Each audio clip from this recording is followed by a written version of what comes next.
দৈন্যভূষণ মুকুট মনে গুরু করুণামৃতয়ে ক্ষমা ধৈর্য শিরোমণে নময় শ্রীমতে ভক্তি কুসুমে শ্রমণায় বৈ বিষ্ণুপদায় দেবায় কৃপা বিদয়ে নমো নমঃ। শ্রী গৌরী করুণামূর্তি কৃপা পূর্ণ কলেবরম শ্রী ভক্তি কুসুমং বন্দে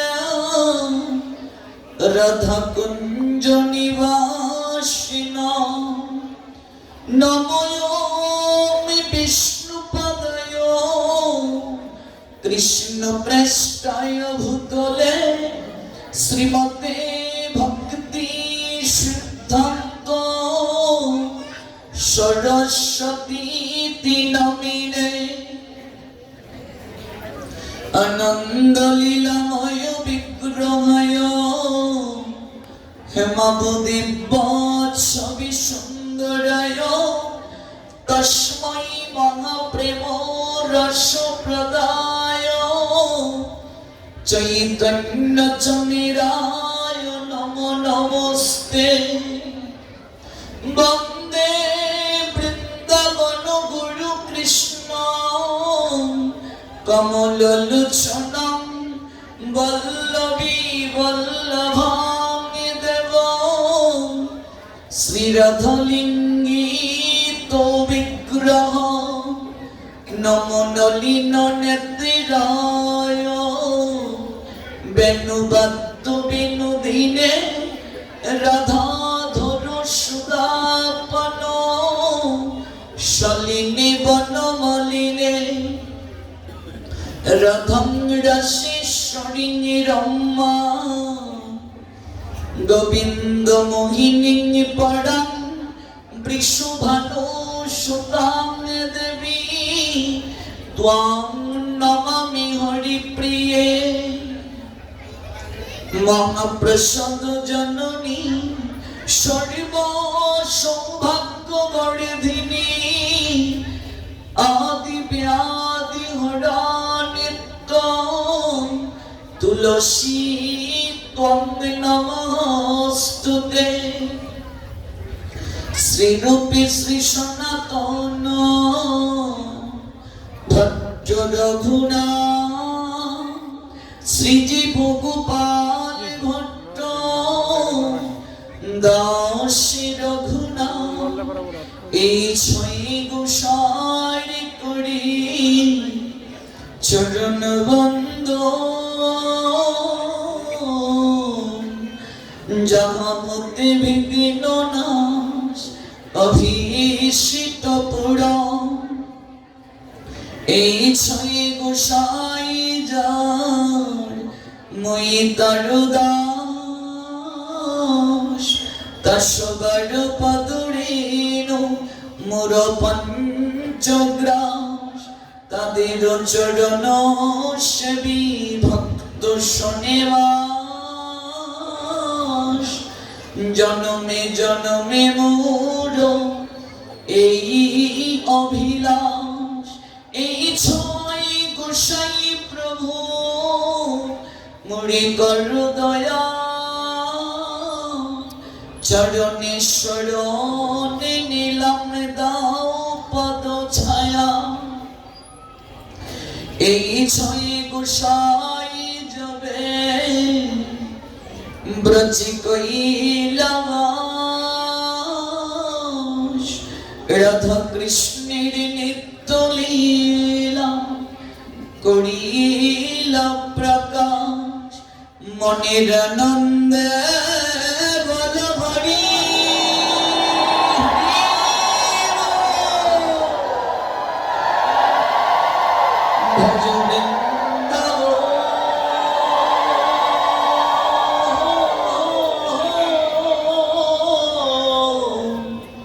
শ্রী গুরু বৈষ্ণব পদ মজাইয়া শ্রী গুরু বৈষ্ণব পাদ পদ্ম করিয়া নম সংকীর্তন কয় শ্রী নরোত্তম দাস জয় শ্রী কৃষ্ণ চৈতন্য প্রভু নিত্যানন্দ শ্রী অদ্বৈত গদাধর শ্রীবাসাদি শ্রী গৌর ভক্ত বৃন্দ হরে কৃষ্ণ কৃষ্ণ কৃষ্ণ হরে হরে হরে রাম রাম হরে হরে হরে কৃষ্ণ কৃষ্ণ কৃষ্ণ হরে হরে হরে রাম রাম হরে হরে হরে কৃষ্ণ কৃষ্ণ কৃষ্ণ হরে হরে হরে রাম রাম হরে হরে।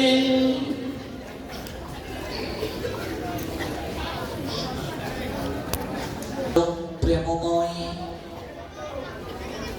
পরম প্রেম তত্ত্ব সীমার পরাকাষ্ঠা বাঙ্ময় রূপ সর্বসাক্ষী সর্ববিরাজমান সর্বক্ষমতার অধিকারী পরম ভগবান পূর্ণ ভগবান কলিহত জীবের ভাগ্য গগনে উদিত পূর্ণ ইন্দু পাপী তাপী ক্লিষ্ট ত্রিতাপ জ্বালাই জর্জরিত কলহের যুগ কলিযুগের জীব সকলকে নামে প্রেমে আপ্লুত করে অমৃতের সুপানে যাত্রা করার কিঞ্চনের বীজ হৃদয় মাঝে বপন করে অঙ্কুরিত পল্লবিত পুষ্পিত করতে যিনি পরম দয়াল শ্রীকৃষ্ণ চৈতন্য মহাপ্রভু নামে যিনি প্রত্যেকের অজ্ঞানজনিত অন্ধকার হৃদয় প্রকোষ্ঠে চৈতন্যের ময়ূরকে প্রজ্বলিত করেছেন সেই রাই রসরাজের মিলিত তনু নদিয়া বিহারী শ্রী শ্রী গৌর সুন্দরের কৃপা স্নাত ভূমি গৌর ভূমি যে গৌর ভূমির প্রতিটি ধূলিকণা পূত পবিত্র যে ভূমিতে জন্ম নেওয়ার মনোরথী স্বয়ং দেবতারা পর্যন্ত কারণ এই ভূমি শ্রীমান মহাপ্রভু তথা তার পার্শ্বদ বৃন্দের চরণ অভিষিক্ত সেই গৌর দেশ গৌর ভূমির দক্ষিণ বঙ্গস্থ মাদারীপুর জেলা সদরস্থ মস্তপাপুর সৃষ্টি তারক ব্রহ্ম মহানাম যজ্ঞানুষ্ঠান যেটি পাপী তাপী ক্লিষ্ট ত্রিতাপ জ্বালায় জর্জরিত কলিহত জীব সকলের একমাত্র পরমাশ্রয় শ্রীমান মহাপ্রভুর ভবিষ্যৎবাণী পৃথিবীতে আছে যত নগরাদি গ্রাম সর্বত্র প্রচার হবে মোর নাম সেই ভবিষ্যৎবাণী সার্থক মণ্ডিত হওয়ার অনুক্রমণিকায় পরিক্রমায় ধারাবাহিকতায় 24 প্রহর ব্যাপী অখণ্ড সৃষ্টি তারক ব্রহ্ম মহানাম যজ্ঞানুষ্ঠান 16তম বছরে পদার্পণ করেছে। সেই মহাযজ্ঞানুষ্ঠানের প্রারম্ভিকায় আমরা উপবেশন করেছি শ্রী শ্রী রাধা গোবিন্দের অপ্রাকৃত রাতুল আতুল চরণে। অপ্রাকৃত ভাগবত ভক্তি সুধামৃত যজ্ঞস্থলে এই অতৃপ্ত তপ্ত হৃদয়কে সুশীতল প্রেমবাড়ি বরিশন করে শীতল করার জন্য মহাযজ্ঞানুষ্ঠানের প্রারম্ভিকায় অনেক জ্ঞানী গুণীজন ভাগবত তত্ত্ববেত্তাগণ আপনাদেরকে অপ্রাকৃত ভাগবত প্রেমবাড়ি বরিশন করে শীতল করেছেন, স্নাত করেছেন, অভিষিক্ত করেছেন। সারা রাত বৃষ্টি হলো বাগানে। প্রাতকালে আদেশ করা হলো 1 ঘটি জল বাগানে দিয়ে আসতো। সারা রাত বৃষ্টির বাড়ি দ্বারায় সকল তৃণলতা গুল্ম বৃক্ষরাজি অবিস্নাত হয়ে গেছে। এরপর কি 1 ঘটি জলের আবশ্যকতা আছে? আপনাদের অপ্রাকৃত ভাগবত প্রেমবাড়ি বরিশন করে শীতল করেছেন। আমি 1 ঘটি জল নিয়ে এসেছি, তাও আদেশ ক্রমে আপনাদেরকে দেওয়ার জন্য। কতটা প্রয়োজন আছে সেই প্রশ্নটা আপনাদের কাছেই রেখে তৎপূর্বে যারা এই বেশ আসন অলঙ্কৃত করেছেন ব্যাসদেবীর প্রতিনিধি রূপে পূর্ববৎ সকল ভাগবত তত্ত্ববেত্তাগণকে শ্রদ্ধার সঙ্গে স্মরণ করছি। শ্রদ্ধাভাজন শ্রী স্বপন গোস্বামী মহোদয়, শ্রী গৌর গোবিন্দ দাসজি, শ্রী শাওন মল্লিক, অষ্টোত্তর শত বৈষ্ণব চরণ দাস বাবাজি মহারাজ, যারা আপনাদেরকে অপ্রাকৃত ভাগবত তত্ত্ব রত্নাকরে সাঁতার কাটিয়েছেন, ভাগবত অর্ণবে আপনাদেরকে ডুবিয়ে চিত্তকে নির্মল করে দিয়েছেন, প্রত্যেকের প্রতি শ্রদ্ধাঞ্জলি।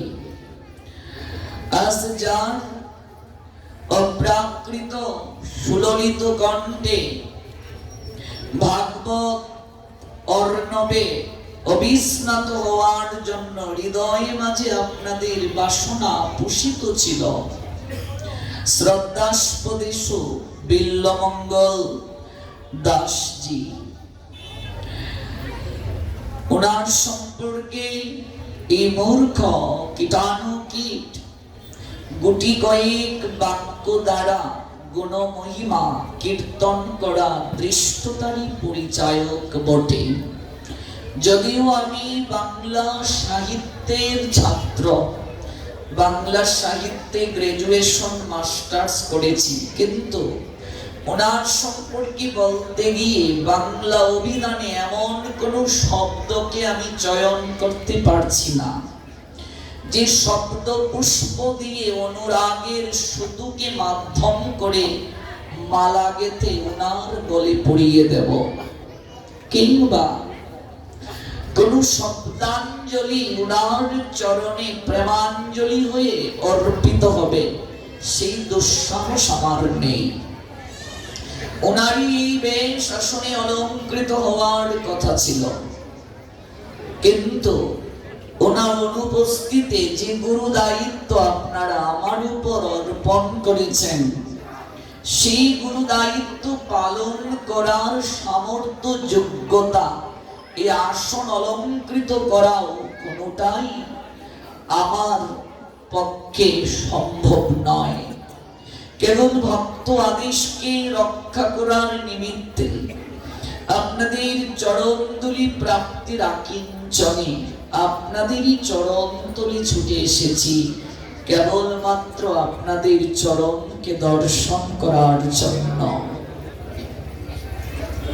কাজে আমি শ্রীপাদ শ্রদ্ধাভাজন বিল্বমঙ্গল দাস বাবাজি ওনার প্রতি স্মরণে প্রেমাঞ্জলি শ্রদ্ধাঞ্জলি নিবেদন করে ওনারই আনুগত্যে, যেহেতু সংকল্পে উনি ছিলেন, ওনারই আনুগত্যে আপনাদের আজ্ঞাক্রমে যৎ কিঞ্চিৎ ইষ্টপুষ্টি করার মনোরথী প্রয়াসী আপনাদের রাতুল রাঙ্গা চরণে মার্জনা চেয়ে ভাগবতের অপ্রাকৃত তত্ত্ব গগনে তত্ত্ব ভুবনে একটু বিচরণ করার প্রয়াস করছি।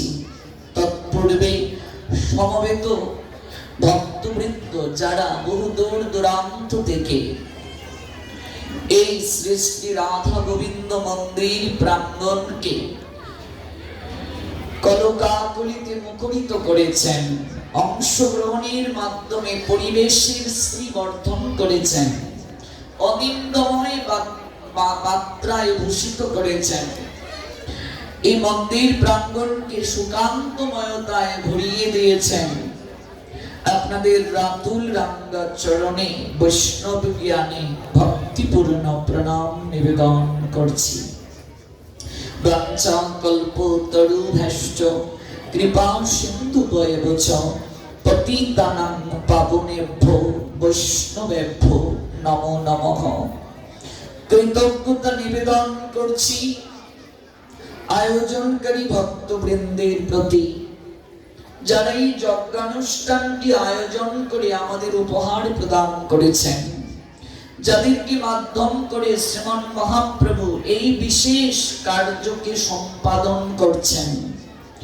আয়োজনকারী ভক্তবৃন্দ জয়যুক্ত হোক, তাদের এই প্রয়াস উত্তরোত্তর শ্রীবর্ধিত হোক, ধাপে ধাপে উন্নতির সিঁড়ি বেয়ে জীবনে নতুন নতুন সফলতা হয়ে আনুন। দেশ জাতি তথা সমাজ সমৃদ্ধ হোক তাদের এই কর্ম তৎপরতায়। আয়োজনকারী ভক্তবৃন্দের শ্রীমন মহাপ্রভুর কাছে উত্তরোত্তর শ্রীবর্ধন প্রার্থনা করে মূল প্রসঙ্গে গমন করব।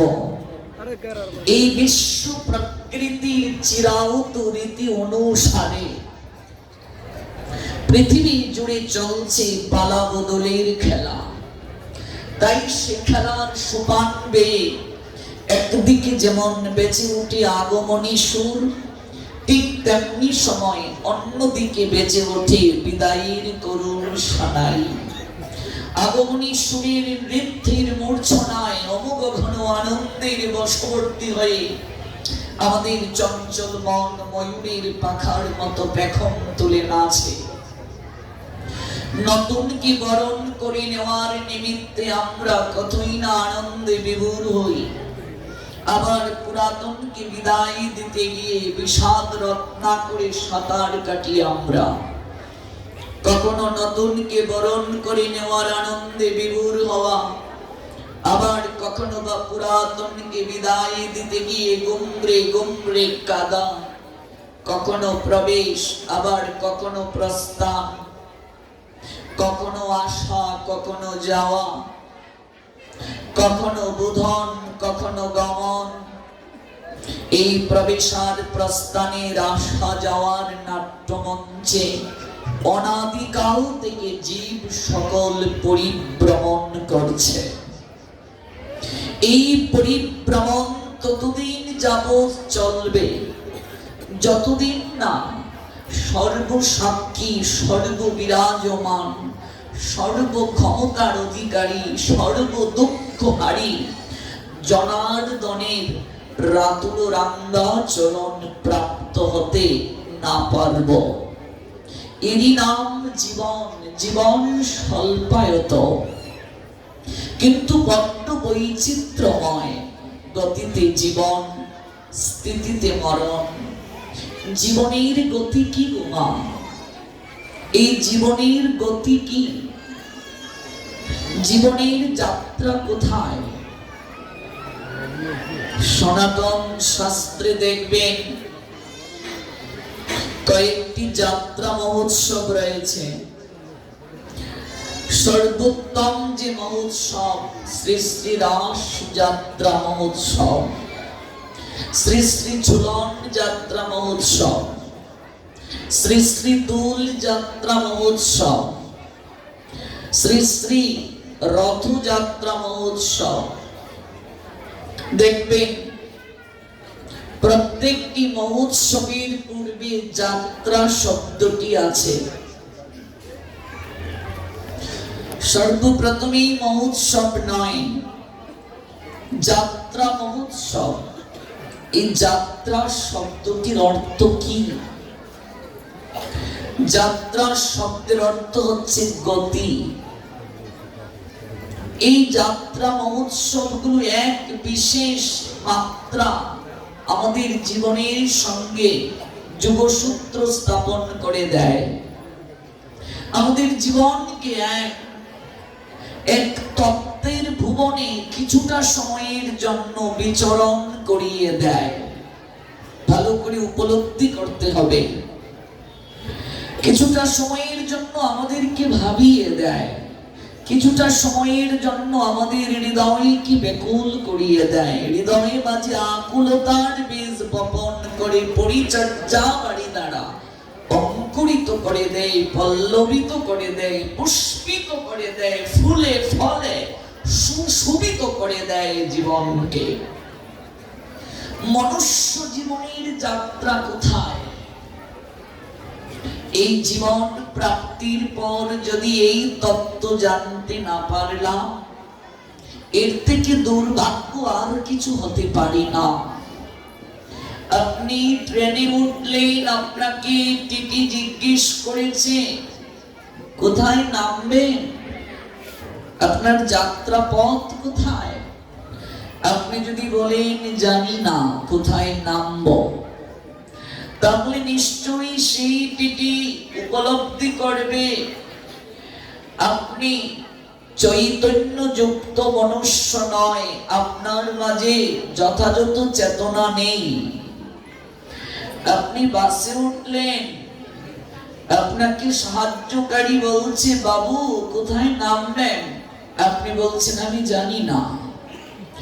আপনি যাবেন কোথায়, আপনার যাত্রা কোথায় যদি আপনি না জানেন, তাহলে সবাই ভাববে যে উনি সাধারণ অবস্থায় নেই, স্থিতি অবস্থায় নেই, চেতনা প্রাপ্ত তিনি নন, তিনি স্বাভাবিক নয়, অস্বাভাবিক তিনি। জীবনেরও একটা যাত্রা আছে, জীবনেরও একটা গতি আছে। আপনি আমি যত বড় পণ্ডিত মমন্ন হই না কেন, পাণ্ডিত্যের অধিকারী হই না কেন, এই জগতে যত বড় দার্শনিক, যত বড় বিজ্ঞানী, যত বড় পণ্ডিত ব্যক্তি আছে না কেন, তিনটি প্রশ্নের সমাধান তারা প্রদান করতে পারবে না যদি তারা সাধুর সঙ্গে না আসে। প্রথম প্রশ্ন, আপনার আমার পরিচয় কি? এই মনুষ্য জীবন ধারণের পূর্বে কোথায় ছিলাম?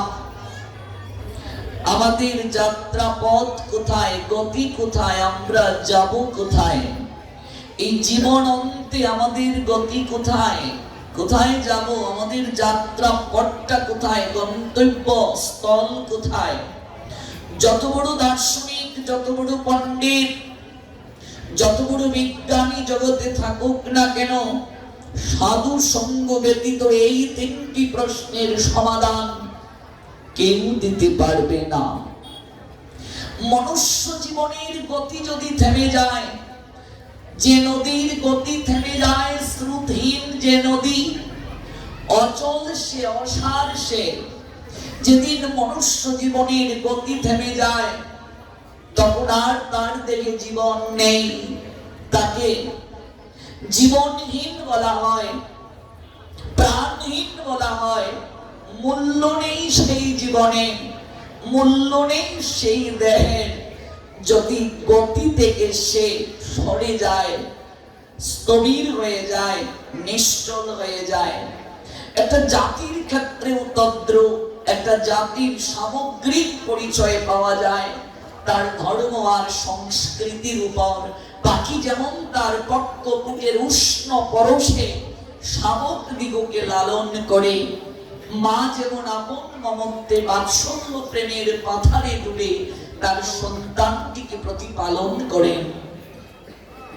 একটা বিড়াল যেমন অনুরাগীর মন্ত্রে দীক্ষিত হয়ে ছানাটিকে আঁকড়ে ধরে, একটি জাতিও তেমনি সহস্র সহস্র বছর ধরে নানা উত্থান পতনের ব্যাপক প্রক্রিয়ার ভিতর দিয়ে তার অস্তিত্বকে অক্ষুণ্ণ রাখে এবং স্বকীয়তার বিকাশ ঘটায়। আমাদের সংস্কৃতি, আমাদের সভ্যতা অতি প্রাচীন। এর উপর দিয়ে মাঝখানে কত ঝড় বয়ে গেছে, কত বৈদেশিক সভ্যতা শতাব্দীর পর শতাব্দী এর উপর প্রভাব বিস্তার করেছে, কিন্তু সে সকল বাধা বিপত্তি কাটিয়ে আমাদের সংস্কৃতি, আমাদের সভ্যতা আজও চিরদণ্ডায়মান। কারণ আমাদের সংস্কৃতি তথা সভ্যতা এমন এক সত্যের ভিত্তির উপর দাঁড়িয়ে আছে যা সব সময় সব যুগের চিন্তাধারার সামনে বুক ফুলিয়ে মাথা উঁচু করে দাঁড়িয়ে থাকতে পারে। আমাদের সংস্কৃতি, আমাদের সভ্যতা ধর্মের উপর প্রতিষ্ঠিত। আর আমাদের ধর্ম সনাতন, সনাতন চিরন্তন, যা ছিল, যা আছে, যা থাকবে। এই পৃথিবীতে যখন কোনো জল ছিল না, এই পৃথিবীতে যখন কোনো স্থল ছিল না, এই পৃথিবীতে যখন কোনো কিছুই ছিল না, তখনও সনাতন ছিল। ভগবানের অনন্ত নামের মাঝে একটি নাম সনাতন, যে সনাতন থেকে পৃথিবীর সকল কিছুর সৃষ্টি হয়েছে। এই জগৎ, পরজগৎ, এই স্থূল জগৎ, সূক্ষ্ম জগৎ, এই জড় জগৎ, চিন্ময় জগৎ, সকল কিছুরই উদ্ভব হয়েছে সনাতন থেকে। এই পৃথিবীতে যত মত দেখতে পাচ্ছেন, পথ দেখতে পাচ্ছেন, সকল মত পথ সনাতনীদেরই ভ্রষ্ট মত পথ। ধ্যান দিতে হবে কথাটা। পৃথিবীতে একটাই ধর্ম, সনাতন ধর্ম। বাকি যত মত পথগুলোকে ধর্ম নামে আখ্যায়িত করা হয়, এগুলো গ্রহণ করতে হয়। কাজেই যাহা গ্রহণ করা হয় সেগুলো কখনো ধর্ম বলে গণ্য হতে পারে না।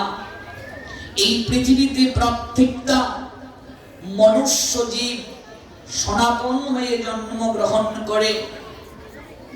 বাকি যত ধর্ম দেখতে পাচ্ছেন, আমাদের শাস্ত্র বলছেন কোনটাই ধর্ম নয়, মত পথ। এই মত পথগুলোকে গ্রহণ করতে হয়। সকল কিছুই শ্রী গোবিন্দ থেকে সৃষ্টি। প্রমাণ শ্রীমদ্ ভগবত গীতা 10ম অধ্যায় বিভূতি যোগ 8 নং শ্লোক। অহং সর্বস্ব প্রভব মত্ত সর্বং প্রবর্ততে ইতি মত্তা ভজন্তে মাম বুধা ভাব সমন্বিতা। পরমেশ্বর ভগবান শ্রী গোবিন্দ বললেন, আমি জড় চেতন জগতের সকল কিছুর উৎস, আমার থেকেই সকল কিছুর সৃষ্টি হয়েছে। যারা বুদ্ধিমান ব্যক্তি, যারা বিচক্ষণ ব্যক্তি, তারাই কেবল এই তত্ত্ব অবগত হয়ে আমার আরাধনা করে। তাহলে শ্রীমদ্ ভাগবত গীতার ভাষ্যানুযায়ী এই পৃথিবীতে সনাতনীরাই বুদ্ধিমান। ঈশ্বরের তত্ত্বকে যে উপলব্ধি করতে পেরেছে সেই কেবল বুদ্ধিমান।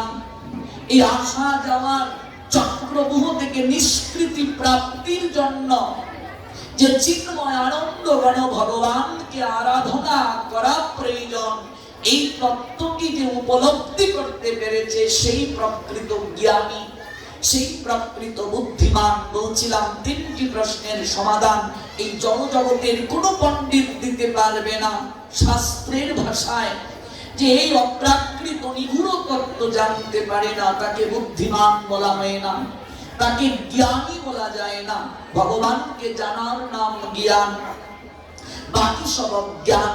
The omnipotent maker Krishna said, Srimad Bhagavad Gita, 10th chapter, Vibhuti Yag, 8 verse. Oh my dear Arjuna, please listen attentive what I say. I am the source of all spiritual and material worlds. Everything emanates from me. The intelligent person, the wise person, the meritorious person perfectly know the act is in my devotional service and worship me with all their hearts. Also said Almighty Creator Krishna, Srimad Bhagavad Gita, 7th chapter, Gyan Vigyan Yog, 7 verse. O conqueror of all, there is no truth superior to me. Everything rests upon me as power strong on that. এই জগতে আমার থেকে শ্রেষ্ঠ কেউ নেই। শুধু এই জগৎ নয়, অনন্ত কোটি বিশ্ব ব্রহ্মাণ্ডের মাঝে অর্জুন আমার থেকে শ্রেষ্ঠ কেউ নেই। আমিটাই হচ্ছে সনাতন। নিজের তত্ত্ব আগে জানতে হবে। আমি কোথায় জন্ম নিয়েছি, আমার আশাটা কোথায় হয়েছে। আজ সনাতনীরা নিজের শিকড় ভুলে গেছে, নিজের অস্তিত্বকে ভুলে গেছে, যার কারণে আজকে তাদের এই বিপর্যয়। নিজের সূক্ষ্ম তত্ত্ব উপলব্ধি করতে পারছে না বলে হাজার হাজার সনাতনী হিন্দুর ছেলে মেয়ে আজ লাভ জিয়াদের করুণ ফাঁদে পড়ে নিজের অস্তিত্বকে বিপন্ন করে সনাতন ধর্মের ছত্রতল থেকে বিভিন্ন মত পথের অনুসারী হয়ে যাচ্ছে। এক কথায় ধর্ম ত্যাগ করছে, নিজের শিকড় জানে না বলে। আমরা ভাগবত অনুষ্ঠানে বিভিন্ন লীলাকে আস্বাদন করিয়ে কিঞ্চিত সময়ের জন্য আমাদের হৃদয়টাকে একটু সরস করে আমরা চলে যাই, কিন্তু যতদিন পর্যন্ত লীলার তত্ত্ব জগৎ জীবকে জানানো না যাবে ততদিন পর্যন্ত এই সরসতা, হৃদয়ের অবিস্নাত ভাব এই আঙ্গিনা পর্যন্ত থাকবে। এর বাহিরে গেলে সেই ভাব আর থাকবে না। ভগবান বলছেন, আসা যাওয়ার চক্রাকার থেকে সেই ব্যক্তি কেবল নিষ্কৃতি প্রাপ্ত হতে পারবে যে তত্ত্ব জানতে পেরেছে, যে তত্ত্বগতভাবে আমাকে উপলব্ধি করতে পারে। অর্জুন, সেই ব্যক্তিরই কেবল আসা যাওয়া থেকে পরিত্রাণ প্রাপ্তি হয়। One who knows the transcendental nature of my appearance and activities does not upon loving this body take his birth again in this material world, but attain my eternal abode. Arjun said, all powers supreme being Krishna, 4th chapter, Gyan Yog, 9 verse, Janma Karma Chome Dibbam Yamiti Tattato Dakta Deham Punar Janma Noyati Mameti Arjuna, আমার লীলা, আমার জন্ম, আমার কর্ম সকল কিছুই তুমি তত্ত্বগতভাবে জানো। যতদিন পর্যন্ত তত্ত্ব না জানবে দেখা দেহম পুনর্জন্ম নয়তি মামেতি সর্জুন। এই যে আমরা সেবা সাঙ্গিনা সাজালাম, এটার চারপাশ দিয়ে আম্রপত্র দিলাম। এবার এখানে যারা উপস্থিত আছি জিজ্ঞেস করুন এই আম পাতা কেন দিতে হয়। আমার মনে হয় 100-র মাঝে 99.5 জনই বলতে পারবেন না। প্রত্যেক বাড়ি দেখছি আম পাতা দিতে হয়, কিন্তু কেন দিতে হয়? এই তত্ত্ব যতদিন পর্যন্ত মানুষের হৃদয়ে মাঝে উপস্থাপন করিয়ে না দেয়া যাবে, ধর্মের অনুশীলন চলবে, কিন্তু একদিন সেটা অতই গহ্বরে হারিয়ে যাবে। আমি কদলী বৃক্ষ আনলাম, মানে কলা গাছ, কিন্তু এই কলা গাছ কেন আনতে হয়, এর তত্ত্বটা কি? আজকাল ও হিন্দু যারা, ওরা আমাদেরকে এই প্রশ্নগুলোই করে যে তোমরা মূর্তি পূজা করছো, কেন করছো? নিজের অস্তিত্ব আগে বুঝতে হবে। কেন করছো? দুর্গা পূজায়, লক্ষ্মী পূজায়, সরস্বতী পূজায়, কালী পূজায় লক্ষ লক্ষ টাকা খরচ করে ডেকোরেশন করা হয়। বিভিন্ন ক্লাবগুলোতে বিভিন্ন সংগঠনগুলো পুজো করছে লক্ষ লক্ষ টাকা খরচ করে, কিন্তু সেই পুজো মণ্ডপগুলোতে সকল অনুষ্ঠানের সঙ্গে যদি 2 ঘন্টা করে মা দুর্গার তত্ত্ব নিয়ে আলোচনার ব্যবস্থা থাকতো, আমার মনে হয় এই বিষয়গুলো সম্পর্কে আমরা জ্ঞাত হতে পারতাম। এই শরীয়তপুর জেলায় আমি একবার দুর্গাপূজায় প্রবচন করেছিলাম। অনেকে বলেছিল দুর্গাপূজায় আবার কেউ পাঠ শুনতে আসবে নাকি? কেউ পাঠ শুনতে আসে দুর্গাপূজায়? এই দুর্গাপূজা করা হচ্ছে, হই হুল্লোড় করে কেবল নাচছি আমরা। রাত যত গভীর হচ্ছে, মহিষাসুর মূর্তি থেকে বের হয়ে কমিটির ভেতরে প্রবেশ করতে শুরু করে দেয়। রাত যত গভীর হয়, অসুর সে আর মূর্তিতে থাকে না, মূর্তি থেকে বের হয়ে কমিটির ভেতরে প্রবেশ করে। আর রাত যত গভীর হয়, হিন্দি গানের তালে তালে মদ খেয়ে মাতাল হয়ে তারা নাচছে। আজকাল পুজোটা এমন একটা জায়গায় চলে গেছে, রাজসিক তামসিকতার ছড়াছড়ি। বিসর্জনের সময় রং মেখে ঢং করে আমরা প্রতিমাকে নিয়ে যাচ্ছি, আর আসছে বছর আবার হবে, এই বলে আমরা নাচছি। বিসর্জন শব্দটার অর্থ বুঝি না, যে বিসর্জন শব্দের অর্থ বিশেষভাবে অর্জন। কি অর্জন করতে পারলাম? এই মাকে, তার 10টা হাত কেন? এই যে আমরা প্রণাম দিদিকে দেখলাম, এখানে ঘট বসানো হয়েছে, বিগ্রহ থাকার পর ঘটটা কেন? ঘট যদি যোগমায়ার প্রতীক হয়, এই ঘট আদৌ কি? ঘটের উপর নারকেল কেন? নারকেল না দিয়ে জামুরাও তো দেওয়া যেত, নারকেলটা কেন? বিষয়টা কি? কারণটা কি? তত্ত্বটা কি? আমি সর্বত্র সব জায়গায় আমি একটি কথা বলার চেষ্টা করি, আমাদের সকল অনুষ্ঠান, আমাদের সকল কিছুই প্রতিপালনের সঙ্গে তার তত্ত্বটাকে জগতের কাছে, সমাজের কাছে তুলে ধরা আবশ্যক। এটাই ভগবানের কথা। তাহলেই ত্যাক্তা দেহং পুনর্জন্ম নয়তি মামেতি সর্জুন। বহু জায়গায়, এই আমাদের অঞ্চলে, সিলেট অঞ্চলে এক জায়গায় পুজো হয়, মা দুর্গার 1000 হাত। 10 হাত থেকে দিন দিন হাত বাড়ছে, যে যা পারে তাই করছে। আমাকে বললো, প্রভুজি মা দুর্গার হাত তো 10টা, কিন্তু 1000 হাত দিয়ে এখানে পুজো হয়, কি ব্যাপার? আমি বললাম, আগে তো অসুরের সংখ্যা কম ছিল, 10 হাত দিয়েই মা সব কাজ করতে পারতেন। অসুরের সংখ্যা বাড়ছে, হাতের সংখ্যাও বাড়ছে। অসুরের সংখ্যা যত বাড়ছে, হাতের সংখ্যাও বাড়ছে। এতই তো ভাগবত হয়, এতই তো কীর্তন হয়, কই পরিবর্তন নেই কেন?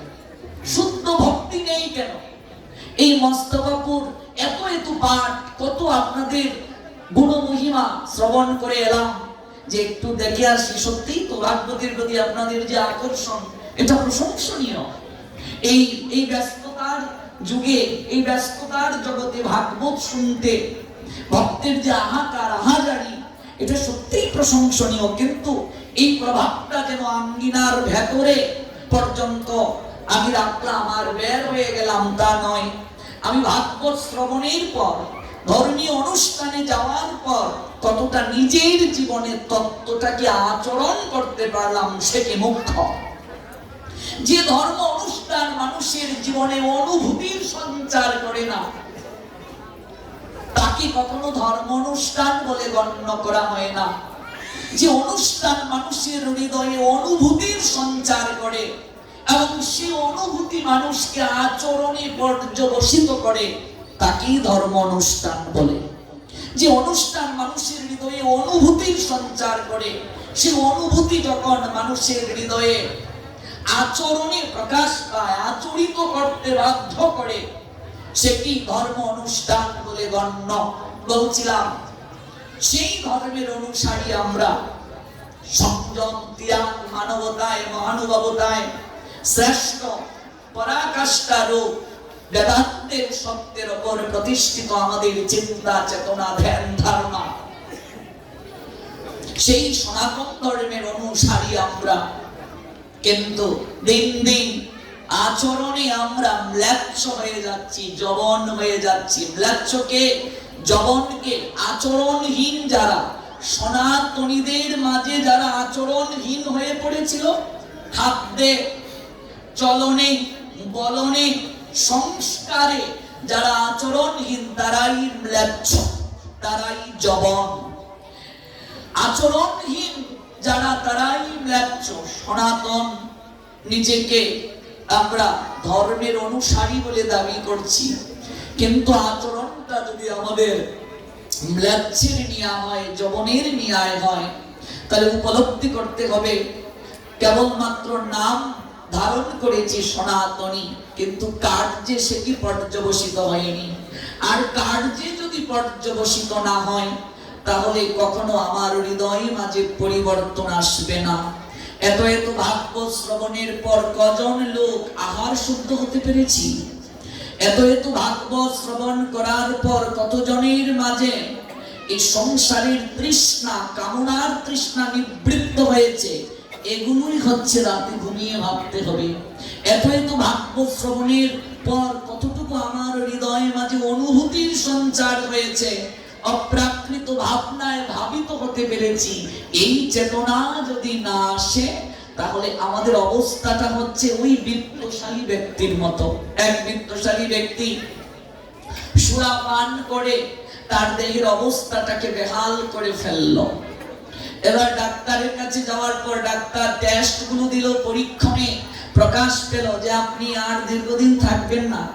আপনি যে মদ পানে আসক্ত, যে অবস্থায় আপনি চলছেন, আপনাকে আর বাঁচানো সম্ভব নয়। এখনো সচেতন যদি না হন, এই নিয়মগুলো গ্রহণ করুন, পথ্য গ্রহণ করুন, ঔষধগুলো সেবন করুন, 3 মাস পর আমার সঙ্গে পুনরায় দেখা করুন। সাবধান, আর কখনো নেশা করবেন না। এখানে একটি বিষয় যেহেতু এসে গেছে বলে রাখি, সনাতন ধর্মে মদ খাওয়া দূরের কথা, মদ যদি কেউ স্পর্শ করে তাহলেও 3 দিন না খেয়ে সূর্য দর্শন করে তাকে প্রায়শ্চিত্ত করতে হয়। মদ খাবে দূরের কথা, মদ যদি কেউ স্পর্শও করে তাহলেও 3 দিন না খেয়ে সূর্য দর্শন করে তাকে প্রায়শ্চিত্ত করতে হয়। যে ব্যক্তি জীবন দশায় যতটুকু মদ খেল, ঠিক তার থেকে কোটি গুণ অগ্নির লাভা, জ্বলন্ত লিকুইড ফায়ার, অগ্নির লাভা তার মুখ গহ্বরে ঢেলে দেয়া হবে। 28 প্রকার নরকের কথা ভাগবত বলছেন। তন্মধ্যে মদ পানকারী ব্যক্তির জন্য একটা নরক বরাদ্দ আছে। আজকাল কিছু কুলাম কালী পূজায় নাকি মদ লাগে, মদ ছাড়া পূজা হবে না। মদ নিয়ে আসো, মদ ছাড়া পুজো হবে না। গাঁজা ছাড়া মহাদেবের নাকি হয় না। ভৈরবের ভোগ মাছ দিয়ে, তারপর গাঁজা ছাড়া হয় না বলে এটি নাকি মহাদেবের প্রসাদ। তো গাঁজা যদি মহাদেবের প্রসাদ হয়, এত একটু শাস্ত্র গ্রন্থের মাঝে কোথায় লেখা আছে গাঁজা মহাদেব খেয়েছে? গাঁজা কুড়েরা মহাদেবের নাম করে গাঁজাকে চালিয়ে দিচ্ছে। মদ কুড়েরা মা কালীর নামে মদকে চালিয়ে দিচ্ছে। মনে রাখবে, যদি এটা প্রসাদ বলে অভিমান করে আমরা গ্রহণ করি যে এটা প্রসাদ, গাঁজা আমরা খাচ্ছি, তাহলে মহাদেব তো বিষও গ্রহণ করেছিলেন। একটু বিষ প্রসাদ গ্রহণ করো, দেখি কতটুকু সামর্থ্য। মহাদেব বিষ খেলে নীলকণ্ঠ, আর তুমি বিষ খেলে বলো হরি হরি বল। মহাদেবের সঙ্গে কি আমাদের তুলনা দিলে হবে? শাস্ত্রের কোন জায়গায় মহাদেব গাঁজা খেয়েছেন এমন কথা লেখা নাই। কালী পূজায় মদ লাগবে এমন কথা লেখা নাই। আজকে পুজোতে যারা বলি দিচ্ছে, গ্রন্থে লেখা আছে ছাগ বলির কথা। ছাগ সংস্কৃত শব্দ। ছাগ শব্দের অর্থ কি? ছাগ শব্দের অর্থ ছাগল নয়, ছাগ শব্দের অর্থ রিপু। সংস্কৃত শব্দ। সংস্কৃত না বুঝলে তো বিপত্তি হবেই। সংস্কৃত না সনাতন ধর্মের কিছুই বোঝা যাবে না। গোস্বামীগণের যত গ্রন্থ রয়েছে সব সংস্কৃতে। আমাদের প্রামাণিক যত গ্রন্থ রয়েছে, বেদ, বেদান্ত, উপনিষদ, ব্রহ্মসূত্র থেকে শুরু করে যত গ্রন্থ শাস্ত্র আদি আছে সব সংস্কৃতে। কেবল আমাদের সৌভাগ্য, যেহেতু শ্রীমান মহাপ্রভু বাঙালি ঘরে তিনি কৃপা করার জন্য কলিযুগ জীবকে এসেছেন। এই জন্য গৌর হরির অপ্রাকৃত আদর্শগুলো বাংলায় গৌর হরির লীলাগুলো বাংলায় মায়ের ভাষায়, কিন্তু সকল প্রামাণিক গ্রন্থ সংস্কৃতে। পুজোতে ছাগ বলির কথা আছে। ছাগ শব্দের অর্থ সংস্কৃত। আমি এক ঠাকুরদাকে জিজ্ঞেস করলাম, ঠাকুরদা ছাগ বলির কথা আছে, ছাগ মানে কি? ঠাকুরদা বলছেন ছাগ মানে ছাগল। পুজোতে ছাগ বলির কথা আছে। ছাগ মানে রিপু, কাম, ক্রোধ, লোভ, মোহ, মদ, মাৎসর্য।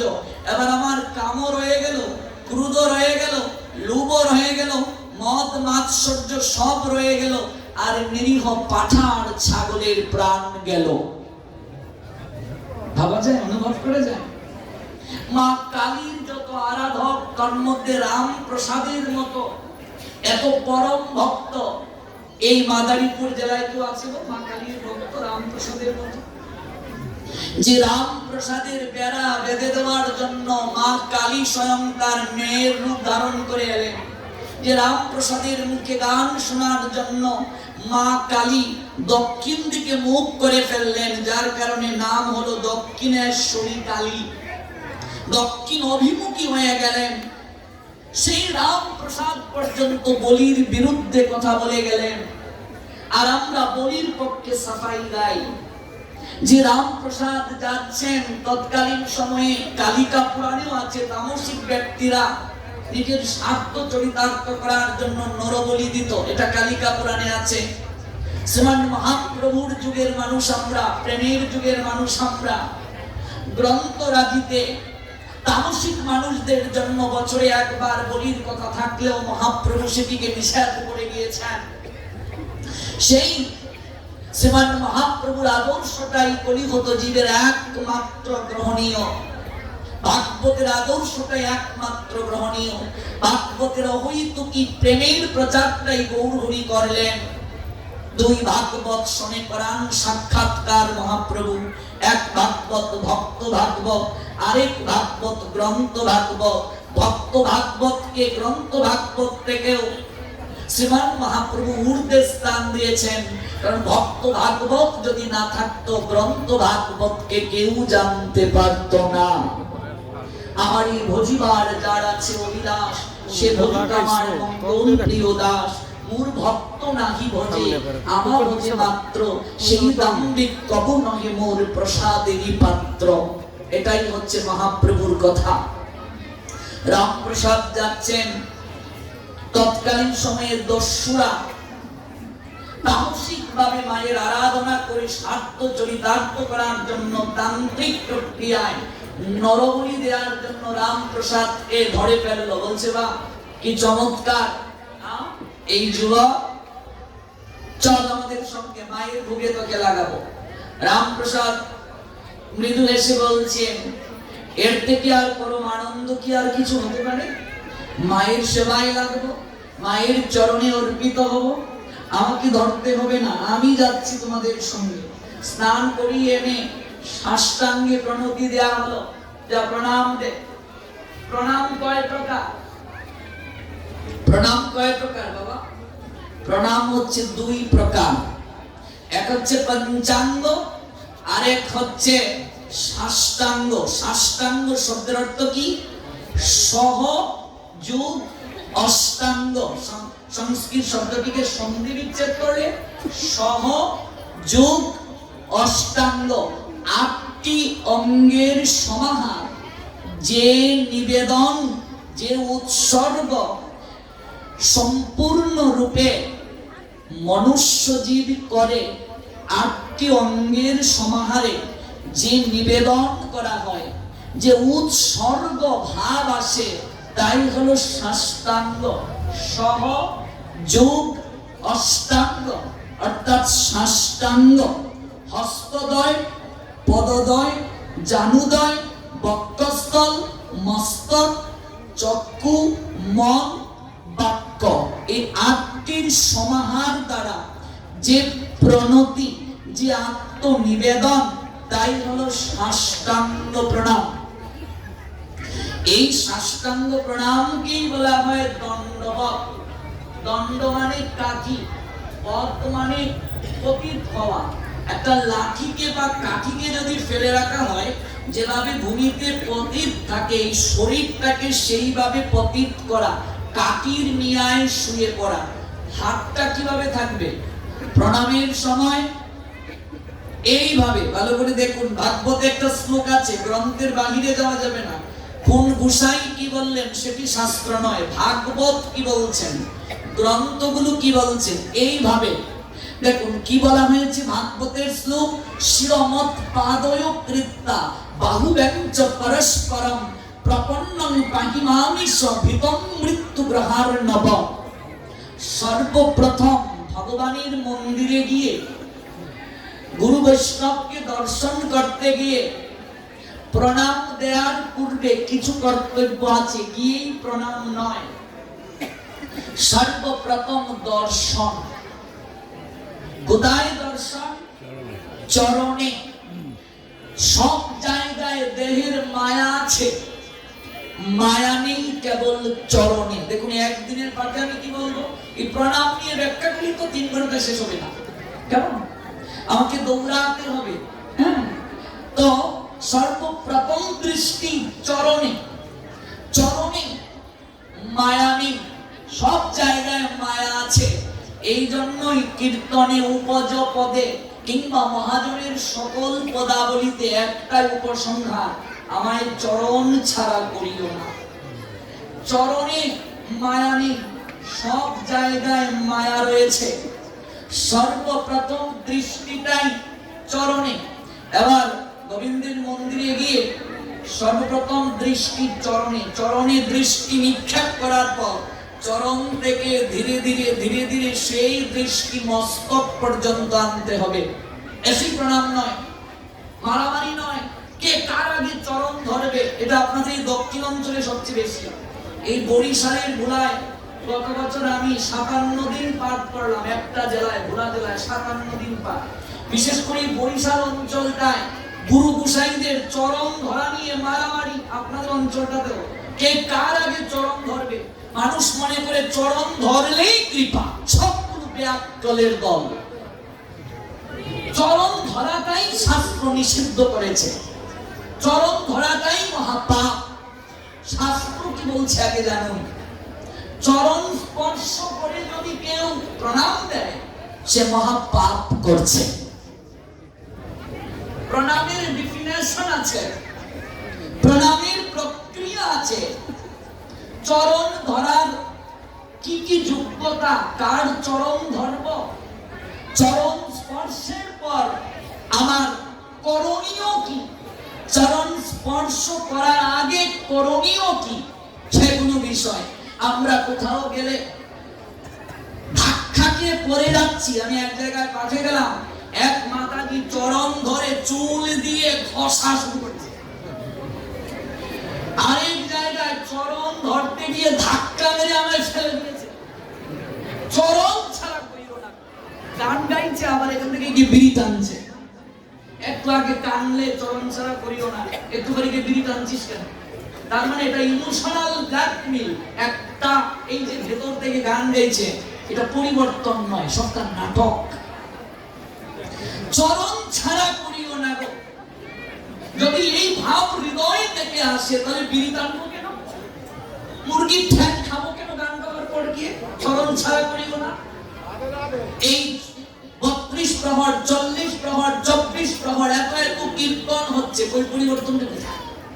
কেন পরিবর্তন নেই? দুটো কারণ। প্রথম কারণ, কার মুখ থেকে কীর্তন শুনবো, কার মুখ থেকে ভাগবত শুনবো। ভাগবত শোনো গিয়ে বৈষ্ণবের স্থানে। পদ্মপুরাণ বলছেন দুধ উৎকৃষ্ট আহার, সেই দুধে যদি কিঞ্চিত সর্প মুখ দিয়ে বিষ প্রয়োগ করে ফেলে, সেই দুগ্ধ গ্রহণ করলে হিতে বিপরীত হবে, কল্যাণের পরিবর্তে অকল্যাণ হবে। যদি ও আচরণশীল কারো মুখ থেকে হরিনাম হরিকথা শোনা হয়, তাহলে এটি হিতের পরিবর্তে কল্যাণের পরিবর্তে অকল্যাণই করবে। আমি প্রত্যেক কীর্তনীয় ভক্তদের প্রতি সম্মান রেখে কথা বলছি, আমার কথায় অপরাধ নেবেন না। আমি কেবল বাস্তব বিষয়টিকে উপলব্ধি করানোর চেষ্টা করছি। যারা নাম কীর্তন পরিবেশন করেন, আমি আবারও কান ধরে বলছি, অপরাধ নেবেন না। যারা নাম কীর্তন পরিবেশন করেন, এই যে 24 প্রহর ব্যাপী হরিনাম হবে, আয়োজনকারী কি 24 প্রহর ব্যাপী মাছ মাংস খাবে? খাবে। কিন্তু যাদের মুখ থেকে কীর্তন শুনবো তারা করিম চাচার দোকান থেকে ডিমের মামলেট খেয়ে সে কীর্তনে উঠে, রহিম চাচার দোকানে গিয়ে একটা সুটান দিয়ে মুখটা না ধুয়ে সে কীর্তনে উঠছে। আমি আয়োজনকারী ভক্ত, আমি সংযম আছি, আর যার মুখ থেকে কীর্তন শুনবো তার মুখটাই শুদ্ধ নয়। এই সকল অনাচারী বেবিচারী কদাচারীর মুখ থেকে হরিনাম শুনে, হরি কথা শুনে আমার কি পরিবর্তন হবে? স্বয়ং বিচার করো, স্বয়ং সিদ্ধান্ত গ্রহণ করো। আজকাল এই কথাগুলো কেউ বলে না। আসল জায়গায় যাও, আসল জায়গায় না গেলে হবে না। এত কীর্তনে কান্না করে চরণ ধরলাম, অথচ চরণ ধরাটাই যে উচিত নয় সেটাই জানতে পারলাম না। মনে রাখবে, প্রণাম ব্যক্তি সত্তাকে দেয়া হয় না। আমি যে আপনাকে এসে প্রণাম দিলাম, যদি মনে করেন আমি আপনাকে প্রণাম দিচ্ছি, কিংবা আপনি যে প্রণাম দিলেন যদি মনে করি আমাকে প্রণাম দিচ্ছেন, তাহলে উভয়ই অপরাধী হব। প্রত্যেক জীবের হৃদয়ে ভগবান আত্মা রূপে অবস্থান করেন। সনাতনীরা বিশ্বাস করে ভগবান অনলে আছেন, অনিলে নভুনীলে ভূদর সলিল গহনে, বিকপিলতায় জলদের গায়, শশী তারকায় তপনে। ভগবান সর্বত্র আছেন, ভগবানের অস্তিত্ব সর্বত্র আছে। যদি কাউকে চরণ স্পর্শ করা হয়, সেই প্রণাম তার পরমাত্মাকে করা হচ্ছে না, সেই ব্যক্তি মানুষটাকেই করা হচ্ছে। গৌর প্রেমানন্দে। যদি কারো চরণ স্পর্শ করা হয়, আপনি কাউকে প্রণাম দিলে আপনার দায়িত্ব বলা গুরু পদে, গুরুকে পৌঁছে দিলেন, গুরুদেব সেই প্রণামটা গোবিন্দকে পৌঁছে দেবেন। কিন্তু আপনার চরণ যদি স্পর্শ করা হয়, সেই প্রণামটা আর ভগবানের নৈকট্যে যাচ্ছে না, ব্যক্তি সত্তার কাছে ঢাকা পড়ে গেছে। চরণ স্পর্শের পর হাত দৌত করতে হয়। চরণ স্পর্শ করে যদি কেউ হাত দৌত না করে, তাহলে তার অপরাধ হবে। তাহলে এখানে আমরা এসে যে চরণ স্পর্শ করছি, হাত দৌতের পরিবেশ নেই। কিংবা মনে রাখবে, কোনো গুরু বৈষ্ণবের অনুমতি ছাড়া তার চরণ স্পর্শ করতে নেই। শাস্ত্র বলছেন চরণ ধুলি নেওয়ার কথা, চরণ স্পর্শ করার কথা বলেনি। শাস্ত্র বারবার বলছেন শুদ্ধ ভক্ত চরণ রেণু ভজন অনুকূল, ভক্ত সেবা পরম সিদ্ধি প্রেম লতিকার মূল। বারবার নরোত্তম দাস ঠাকুর জানিয়ে দিলেন, প্রতি জন্মে করি আশা চরণের ধুলি, নরোত্তম দাস মাগে আপনার বলি। বারবার চরণ ধুলির কথা বলা হচ্ছে, চরণ স্পর্শের কথা বলা হয়নি। তাহলে সাধু যে পথ দিয়ে যাচ্ছেন সেখানে ধুলি পড়ে আছে কি নেই? সেই ধুলিকণাটাই মস্তকে লেপন করতে হবে। এই জায়গায় সবাই বসেছে, এটা সাধারণ আঙ্গিনা নয়, এটা স্বয়ং বৃন্দাবন হলো। এখানে ধুলিকণা আছে কি নেই? ওই ধুলিটাই নেব। চরণ স্পর্শের পূর্বে অনুমতি প্রয়োজন। শিষ্যের গুরুদেবের চরণ স্পর্শ করার অধিকার আছে, স্বামীর চরণ স্পর্শের অধিকার স্ত্রীর আছে, পিতামাতার চরণ স্পর্শের অধিকার সন্তানের আছে। কিন্তু মনে রাখবে, গুরুদেবের চরণ স্পর্শের পূর্বেও তার অনুমতি আবশ্যক। আজকাল অনেক গোসাই আছে, তারা বলে এই চরণ ধরে প্রণাম দিস না, প্রণাম হয় নাই। চরণ ধরে প্রণাম দেওয়া, তারপর নাকু নাকু কর চরণের মাঝে, তারপর ঠ্যাং দেওয়া জল খা, এগুলো ধর্ম নয়। আজকাল ধর্ম নামে যাহা চলে, ভাগবত বলে তার পরিপূর্ণ ছলে। সবগুলো ছল, মানে কৈতব, ছলনা, ঠকানো। ধর্ম নয়। What means religion? Religion means rule of regulation. Omnipotent Maker Krishna said Srimad Bhagavatam. Bhagavatam said religion means the rule of regulation. Almighty Creator Krishna. If you violate rule of regulation, Almighty Creator Krishna, of course punishment anytime in any situation. ভাগবতকে ধর্মের definition দিয়েছেন, ধর্মের সংজ্ঞা দিয়েছেন। ধর্ম তো সাক্ষাৎ ভগবত প্রণীতম, ধর্ম হচ্ছে ভগবানের আইন, ওই আইনটাকে ধারণ করার নাম ধর্ম। যাহা ধারণ করলে মানবের পতন হওয়ার সম্ভাবনা নাই, যাহা ধারণ করলে মানবের নিম্নগতি হওয়ার সম্ভাবনা নাই, ঊর্ধ্বগতির দিকে অগ্রসর হওয়ার সৌভাগ্য ঘটে, তাকেই ধর্ম বলে। যাহা গ্রহণ করলে মানুষের নিম্নগতি হওয়ার সম্ভাবনা নাই। তাই মনে রাখবে, বিশেষ করে মায়েদেরকে, বাবাজিদেরকে অনুরোধ করে বলছি, চরণ স্পর্শ করে প্রণাম দেওয়া উচিত নয়। চরণের ধূলিকণা নেয়ার কথা বলছে। রাধাকুণ্ডে যাও, বৃন্দাবনে যাও, শুদ্ধ মহাত্মা বাবাজিদের চরণ স্পর্শ করে তারা খুবই খুবই খুবই ক্ষুধান্বিত হন, কষ্ট পান। কারণ কখনো চরণ স্পর্শ করার অনুমতি ভাগবত শাস্ত্র দেয় নাই। আজকাল আমরা যারা সহজিয়া বলে গণ্য, আমরাই চাই আমার চরণ ধরুক, আমার চরণে সেবা করুক, আমার চরণের জল খাক। কখনো কোন শুদ্ধ বৈষ্ণব, শুদ্ধ ভক্ত চরণ ধরতে দেবেন না। মনে রাখবে, স্পর্শের মাধ্যমে ভালো গুণও যায়, খারাপ গুণও যায়। আমি একজনকে স্পর্শ করলাম, চরণ স্পর্শ, তার ভালো গুণগুলো যেমন আমার মাঝে আসবে, খারাপ গুণগুলো আসবে। আমার ভালো গুণগুলো তার মাঝে যেতে পারে, আমার খারাপ গুণগুলো তার মাঝে যেতে পারে। তাই ভাগবত সঙ্গে এসে আলিঙ্গন করাটা অপরিহার্য। প্রেমালিঙ্গন। প্রতাপরুদ্র এই আলিঙ্গনের জন্য কত হাহাকার করেছিলেন। রায় রামানন্দের কাছে, স্বরূপ দামোদরের কাছে নিত্যানন্দ প্রভুর চরণে নিবেদন জানিয়েছিলেন আলিঙ্গনের জন্য। গৌর হরির একটু প্রেমালিঙ্গন প্রাপ্তির জন্য প্রতাপরুদ্রের কত হাহাকার ছিল। আমরা সময় পেলে একটু শুনবো, পরে তত্ত্বটাকে জেনে নেই। প্রেমালিঙ্গন করলে, স্পর্শের মাধ্যমে ভক্তি সংক্রমিত হয়, সাধুর দর্শনে যায় মনের ময়লা, পরশে হয় প্রেম তরঙ্গ। স্পর্শের মাধ্যমে প্রেম সংক্রমিত হয়।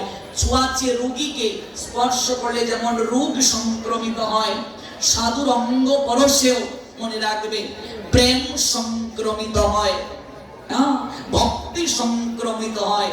এই করোনার সময়ে নিশ্চয়ই দেখেছেন সোশ্যাল ডিস্টেন্স থাকার কথা বলছে, ফিজিক্যালি ডিস্টেন্স থাকার কথা বলছে। কেন? কারণ স্পর্শের মাধ্যমে ভাইরাস যেতে পারে, ব্যাকটেরিয়া যেতে পারে। হাজার হাজার বছর আগে আমাদের শাস্ত্র গ্রন্থ এই স্পর্শের মাধ্যমে যে প্রেম লাভ হয় সেই শিক্ষাটা দিয়ে গেছেন, সেই অনুভবটা দিয়ে গেছেন। এই জন্য চরণ ধূলিকণা নেয়া, শাস্ত্র বলেছেন চরণ ধরে বিব্রত করা উচিত নয়। সর্বপ্রথম চরণে দৃষ্টি নিবদ্ধ করতে হবে, তারপরে ধীরে ধীরে মস্তক পর্যন্ত যেতে হবে। এখানেই প্রণাম নয়, তারপর দুটো বাহু এমন করে তুলে আত্মসমর্পণ করতে হবে প্রণামের পূর্বে ভগবানের মন্দিরে গিয়ে। এই দুটো হাত তোলা মানে আত্মসমর্পণ করা।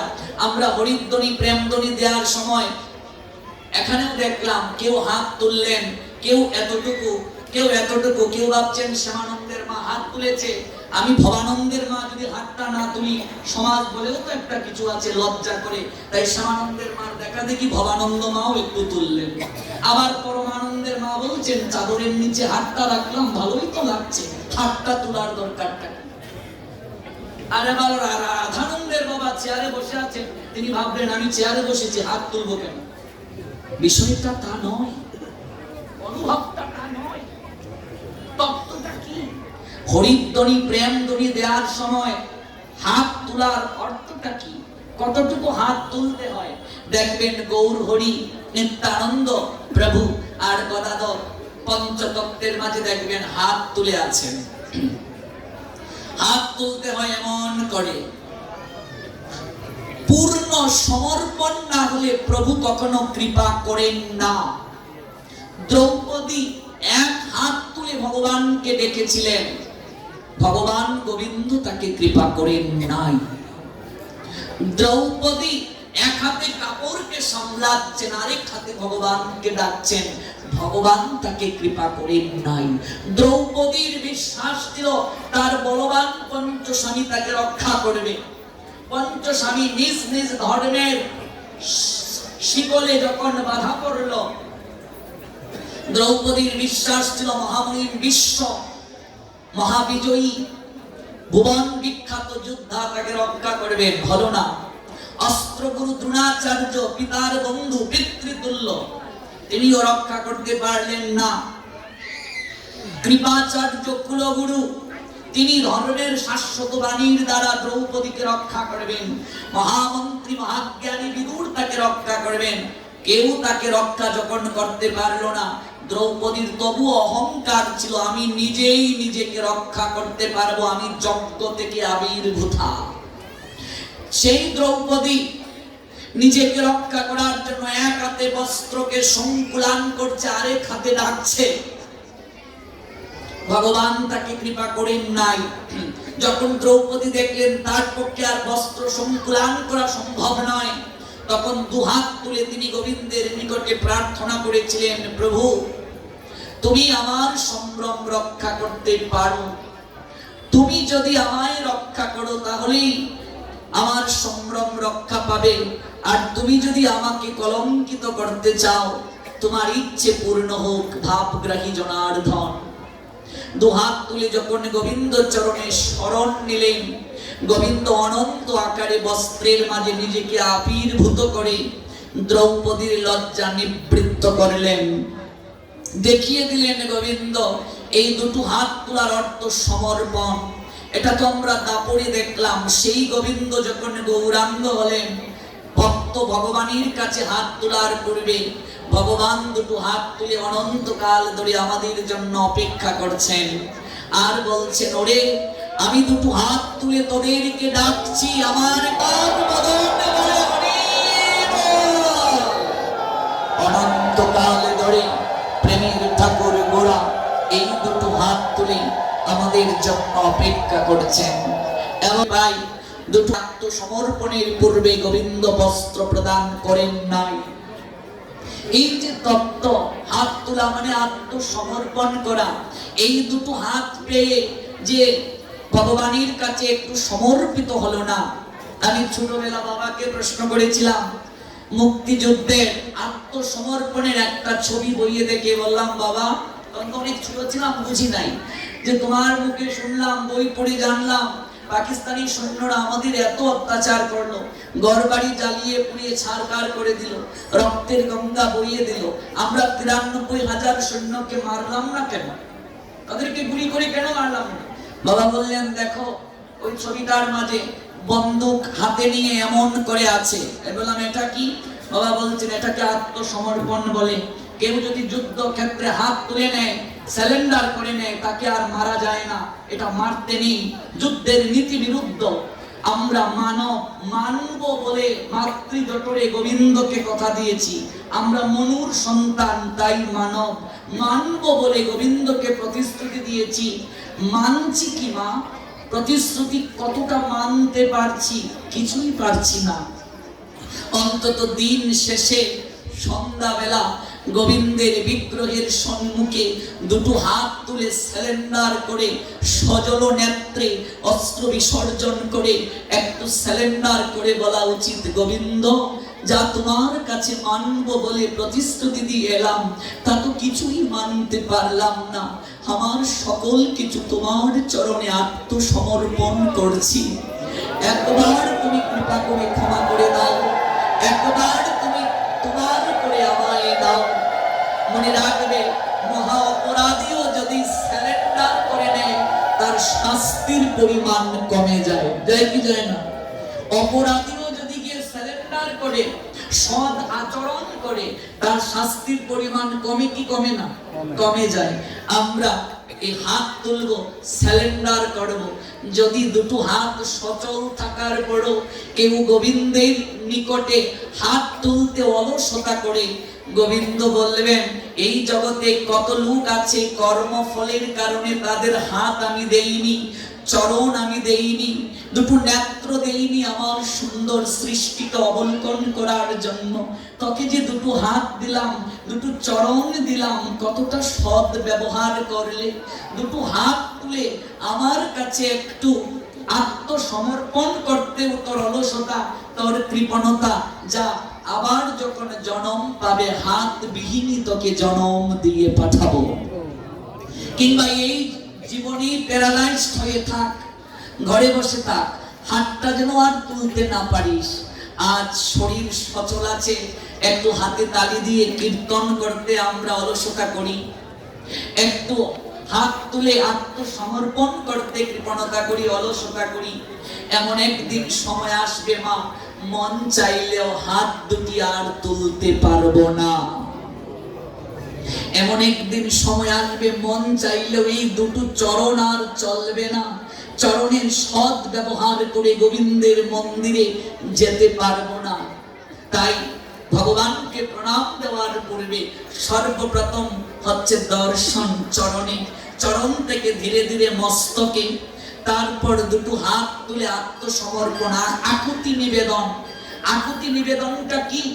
ভাগবত একটা শ্লোক দিয়ে বলে দিয়েছেন, শিরমত পাদয় কৃত্তা বাহুবেঞ্চ পরস্পরম প্রপন্নং পাহিমামি শোভিতং মৃত্যু গ্রহার নব। ওই আত্মসমর্পণের পর বাবাজি যারা, তারা সাষ্টাঙ্গে প্রণাম দেবে। সহযোগ অষ্টাঙ্গ, কিন্তু সাষ্টাঙ্গে প্রণাম দেওয়ার আরেকটা বিধান আছে, নাভির উপরে কোনো বস্ত্র থাকতে পারবে না, তাহলে সেটা সম্পূর্ণরূপে দণ্ডবতের কৃপা পাওয়া যাবে না। যেহেতু সব জায়গায় সেই পরিবেশটা আমাদের থাকে না, আমরা মানুষে সেই প্রণামটা দিতে পারি। মানুষ সেবা তো আমরা সবাই বুঝি, মানুষে আমরা সেই প্রণামটা দিতে পারি। প্রণাম দেওয়ার সময় শুয়ে পড়ে এইভাবে দেখুন, ভাগবত বলছেন, শিরমত পাদয় কৃত্তা বাহুবেঞ্চ পরস্পরম প্রপন্নং মাই পাহিমামিষ ভীতং মৃত্যু গ্রহার নব। স্বয়ং ভগবান জানাচ্ছেন, শুনো, বাম হস্ত দ্বারা মনে মনে চিন্তা করবে গোবিন্দের বাম চরণ, ডান হস্ত দ্বারা গোবিন্দের ডান চরণ, বাম হস্ত দ্বারা বাম চরণ, ডান হস্ত দ্বারা ডান চরণ। আর কি? স্পর্শ করিয়া, মানে গোবিন্দের ডান চরণ ডান হাত দিয়ে, বাম চরণ বাম হাত দিয়ে, বাম হাত দিয়ে ধারণ করিয়া ভগবান বলছেন, আমার চরণে মস্তক অর্পণ করিয়া মনে মনে চিন্তন করবে, প্রপন্নং পাহিমামিষ মৃত্যু গ্রহার নব। হে প্রভু, এই সংসারটা হচ্ছে মৃত্যু অর্ণব। অর্ণব শব্দর্থ সাগর। এই মৃত্যুময় সাগরে আমি পতিত হয়ে গেছি। কুল পাতারা, পাথারহীন, পাথার শব্দর্থ সাগর, সমার্থক শব্দ। কুল পাথার, সেই পাথারে সাঁতার কেটে, কিংবা কুল কিনারাহীন রত্নাকরে, রত্নাকর শব্দর্থ সাগর। এটা এক একটা সিনোনিম ব্যাকরণে। এই কুল কিনারাহীন পাথারে, কুল কিনারাহীন অর্ণবে, কুল কিনারাহীন রত্নাকরে সাঁতার কেটে কুলের সন্ধান পাচ্ছি না। হে গোবিন্দ, মৃত্যু নামক ভয়াল ঢেউ পিছন থেকে আসছে আমাকে ভাসিয়ে নেয়ার জন্য। কবে যে সাজানো সংসার বাগান মৃত্যু নামক ঢেউ মহাগর্জন করে পদ্মার ভাঙ্গনে যেমন চমৎকার চমৎকার স্বপ্নের বাড়িগুলোকে ভেঙে নিয়ে যায়, তেমনি ভাবে এই পদ্মার ঢেউ আর কি, মহাকালের যে ঢেউ, মহাকাল রূপ অর্ণবের যে ঢেউ, সে যে কত ভয়াবহ গরুর পুরাণ ব্যাখ্যা দিয়েছেন, সময় থাকলে একটু ব্যাখ্যা করতে পারতাম। ওই ঢেউ যখন ভাসিয়ে নিয়ে যাবে, সাজানো বাগানটাকে ভেঙে দেবে, সাজানো বৃক্ষ আমি যা রোপণ করেছিলাম সেই মূলটাকে উৎপাটন করে নেবে। সেদিন প্রতিরক্ষার জন্য কাউকে আমি পাবো না। হে গোবিন্দ, আমি সেই ভয়ে ভীত হয়ে তোমার চরণ রূপ তরিকে অবলম্বন করছি। হে গোবিন্দ, তুমি হাতে হাতে বইটা নিয়ে তোমার চরণ তরিতে আমাকে একবার তুলে নাও। এই মৃত্যু নামক অর্ণব আমার পক্ষে সাঁতরে পাড়ি দেওয়া সম্ভব নয়। একটিবার তুমি তোমার চরণ তরিতে আমাকে তুলে নিয়ে নিজে বইটা বেয়ে তুমি আমাকে এই ভব সাগর পার করে দাও। এই যে দর্শন, এই যে তত্ত্ব, এইভাবে যদি কেউ প্রণাম দিতে পারে, এইভাবে যদি প্রণাম দিতে পারেন, নৃসিংহ পুরাণ বলছেন নমস্কার স্মৃত ইয়াজ্ঞা সর্বযজ্ঞেষু চোত্তমঃ নমস্কারেণ চৈকেন নব পুত হরি ব্রজে। সকল যজ্ঞের মাঝে এইভাবে প্রণাম হচ্ছে সর্বযজ্ঞের মূলাধার। একবার মাত্র প্রণাম যদি এইভাবে কেউ করতে পারে, নৃসিংহ পুরাণ বলছে জীব তৎক্ষণাৎ পবিত্র হয়ে যায়, তৎক্ষণাৎ ভগবান তাকে কাছের করে নেয়। এবং রেণুমণ্ডিত গাত্রস্য কণা দেহে ভবতি ইয়াত তাবৎ বর্ষ সহস্রাণি বিষ্ণু লোক মহীয়তে। স্কন্দ পুরাণ বলছেন ওই সময় তার গাত্রের মাঝে, সংস্কৃত শব্দ গাত্র, তার বাংলা অর্থ হচ্ছে শরীর, শরীরের মাঝে যতগুলো রেণু অর্থাৎ ধূলিকণা স্পর্শ হবে, তাবৎ বর্ষ সহস্রাণি বিষ্ণু লোক মহীয়তে, তাবৎ বর্ষ সেই ব্যক্তি ভগবান বিষ্ণুর চরণ সেবা করার অধিকার প্রাপ্ত হবে। ভাবা যায়, অনুভব করা যায়, হস্ত দ্বারা, পদ দ্বারা, জানু দ্বারা, বক্ষ দ্বারা, মস্তক দ্বারা, আর দুটো চক্ষু, চক্ষু দ্বারা, আর মন আর বাক্য, যাকে প্রণাম দেব সেই বিগ্রহের প্রণাম মন্ত্র বলা। মন্ত্র না জানলে নিজের হৃদয়ের ভাবটাকে প্রকাশ করা। আর মাতাজিরা আগম বাক্য বলছেন জানু ব্যঞ্চৈ চৈব বাহুব্যং শিরসা বচসা বিহা পঞ্চাঙ্গক প্রণময়াত পূজাসু প্রবরাভিমৌ। জানুদয়, বাহুদয়, মস্তক, বাক্য, মন, এই 5 অঙ্গের সমাহারে নিজেকে নিবেদন করার নাম পঞ্চাঙ্গ। মাতাজিরা কখনো সাষ্টাঙ্গে প্রণাম দেবে না, মায়েদের স্তন কখনো ভূমিতে স্পর্শ করতে পারে না। কেন পারে না সে নিয়ে একটা লীলা আছে, আমরা যাচ্ছি না, তত্ত্ব একটু বলি, সময় খুবই কম। কেন চরণ স্পর্শ করতে, কেন চরণ স্পর্শ করা যাবে না, কেন স্তন স্পর্শ করা যাবে না, সে নিয়েও লীলা আছে। স্মৃতি চিন্তামণি, স্মৃতি শাস্ত্রগুলো এই বিষয়ে ব্যাখ্যা প্রদান করেছে। ধরণী মা, মাতৃজাতি আদ্যশক্তি মহামায়ার স্তনকে কখনো ভূমিতে স্পর্শ হোক সেই অনুমতি দেন নাই। তবে ধামের ক্ষেত্রে আলাদা, চিন্ময় ধামগুলোতে গিয়ে আপনি গড়াগড়ি দিতে পারবেন, সেই ক্ষেত্রে নিয়ম গৌণ। কিন্তু বাকি ক্ষেত্রে মায়েরা কখনো সাষ্টাঙ্গে প্রণাম দেবে না, মায়েদের স্তন কখনো ভূমি স্পর্শ করবে না। আর যে বিষয়টি সবচেয়ে গুরুত্বপূর্ণ, আজকাল সমাজে এই বিষয়টি অনেক দেখা যায়, অধিকাংশ লোকেরা এইভাবে প্রণাম দেয়। আপনারাও কি দেখেছেন? এটাকে বলা হয় ডিজিটাল প্রণাম। ডিজিটাল প্রণাম। বিষ্ণু স্মৃতি নামক গ্রন্থ বলছেন জন্ম প্রবৃত্তি ইয়াত কিঞ্চিত কুমান বই ধর্ম মাচরে সর্বং তন্নিষ্ফলং ইয়াতি একহস্ত অভিবাদনা। কোন গ্রন্থ, কোন শাস্ত্র? বিষ্ণু স্মৃতি।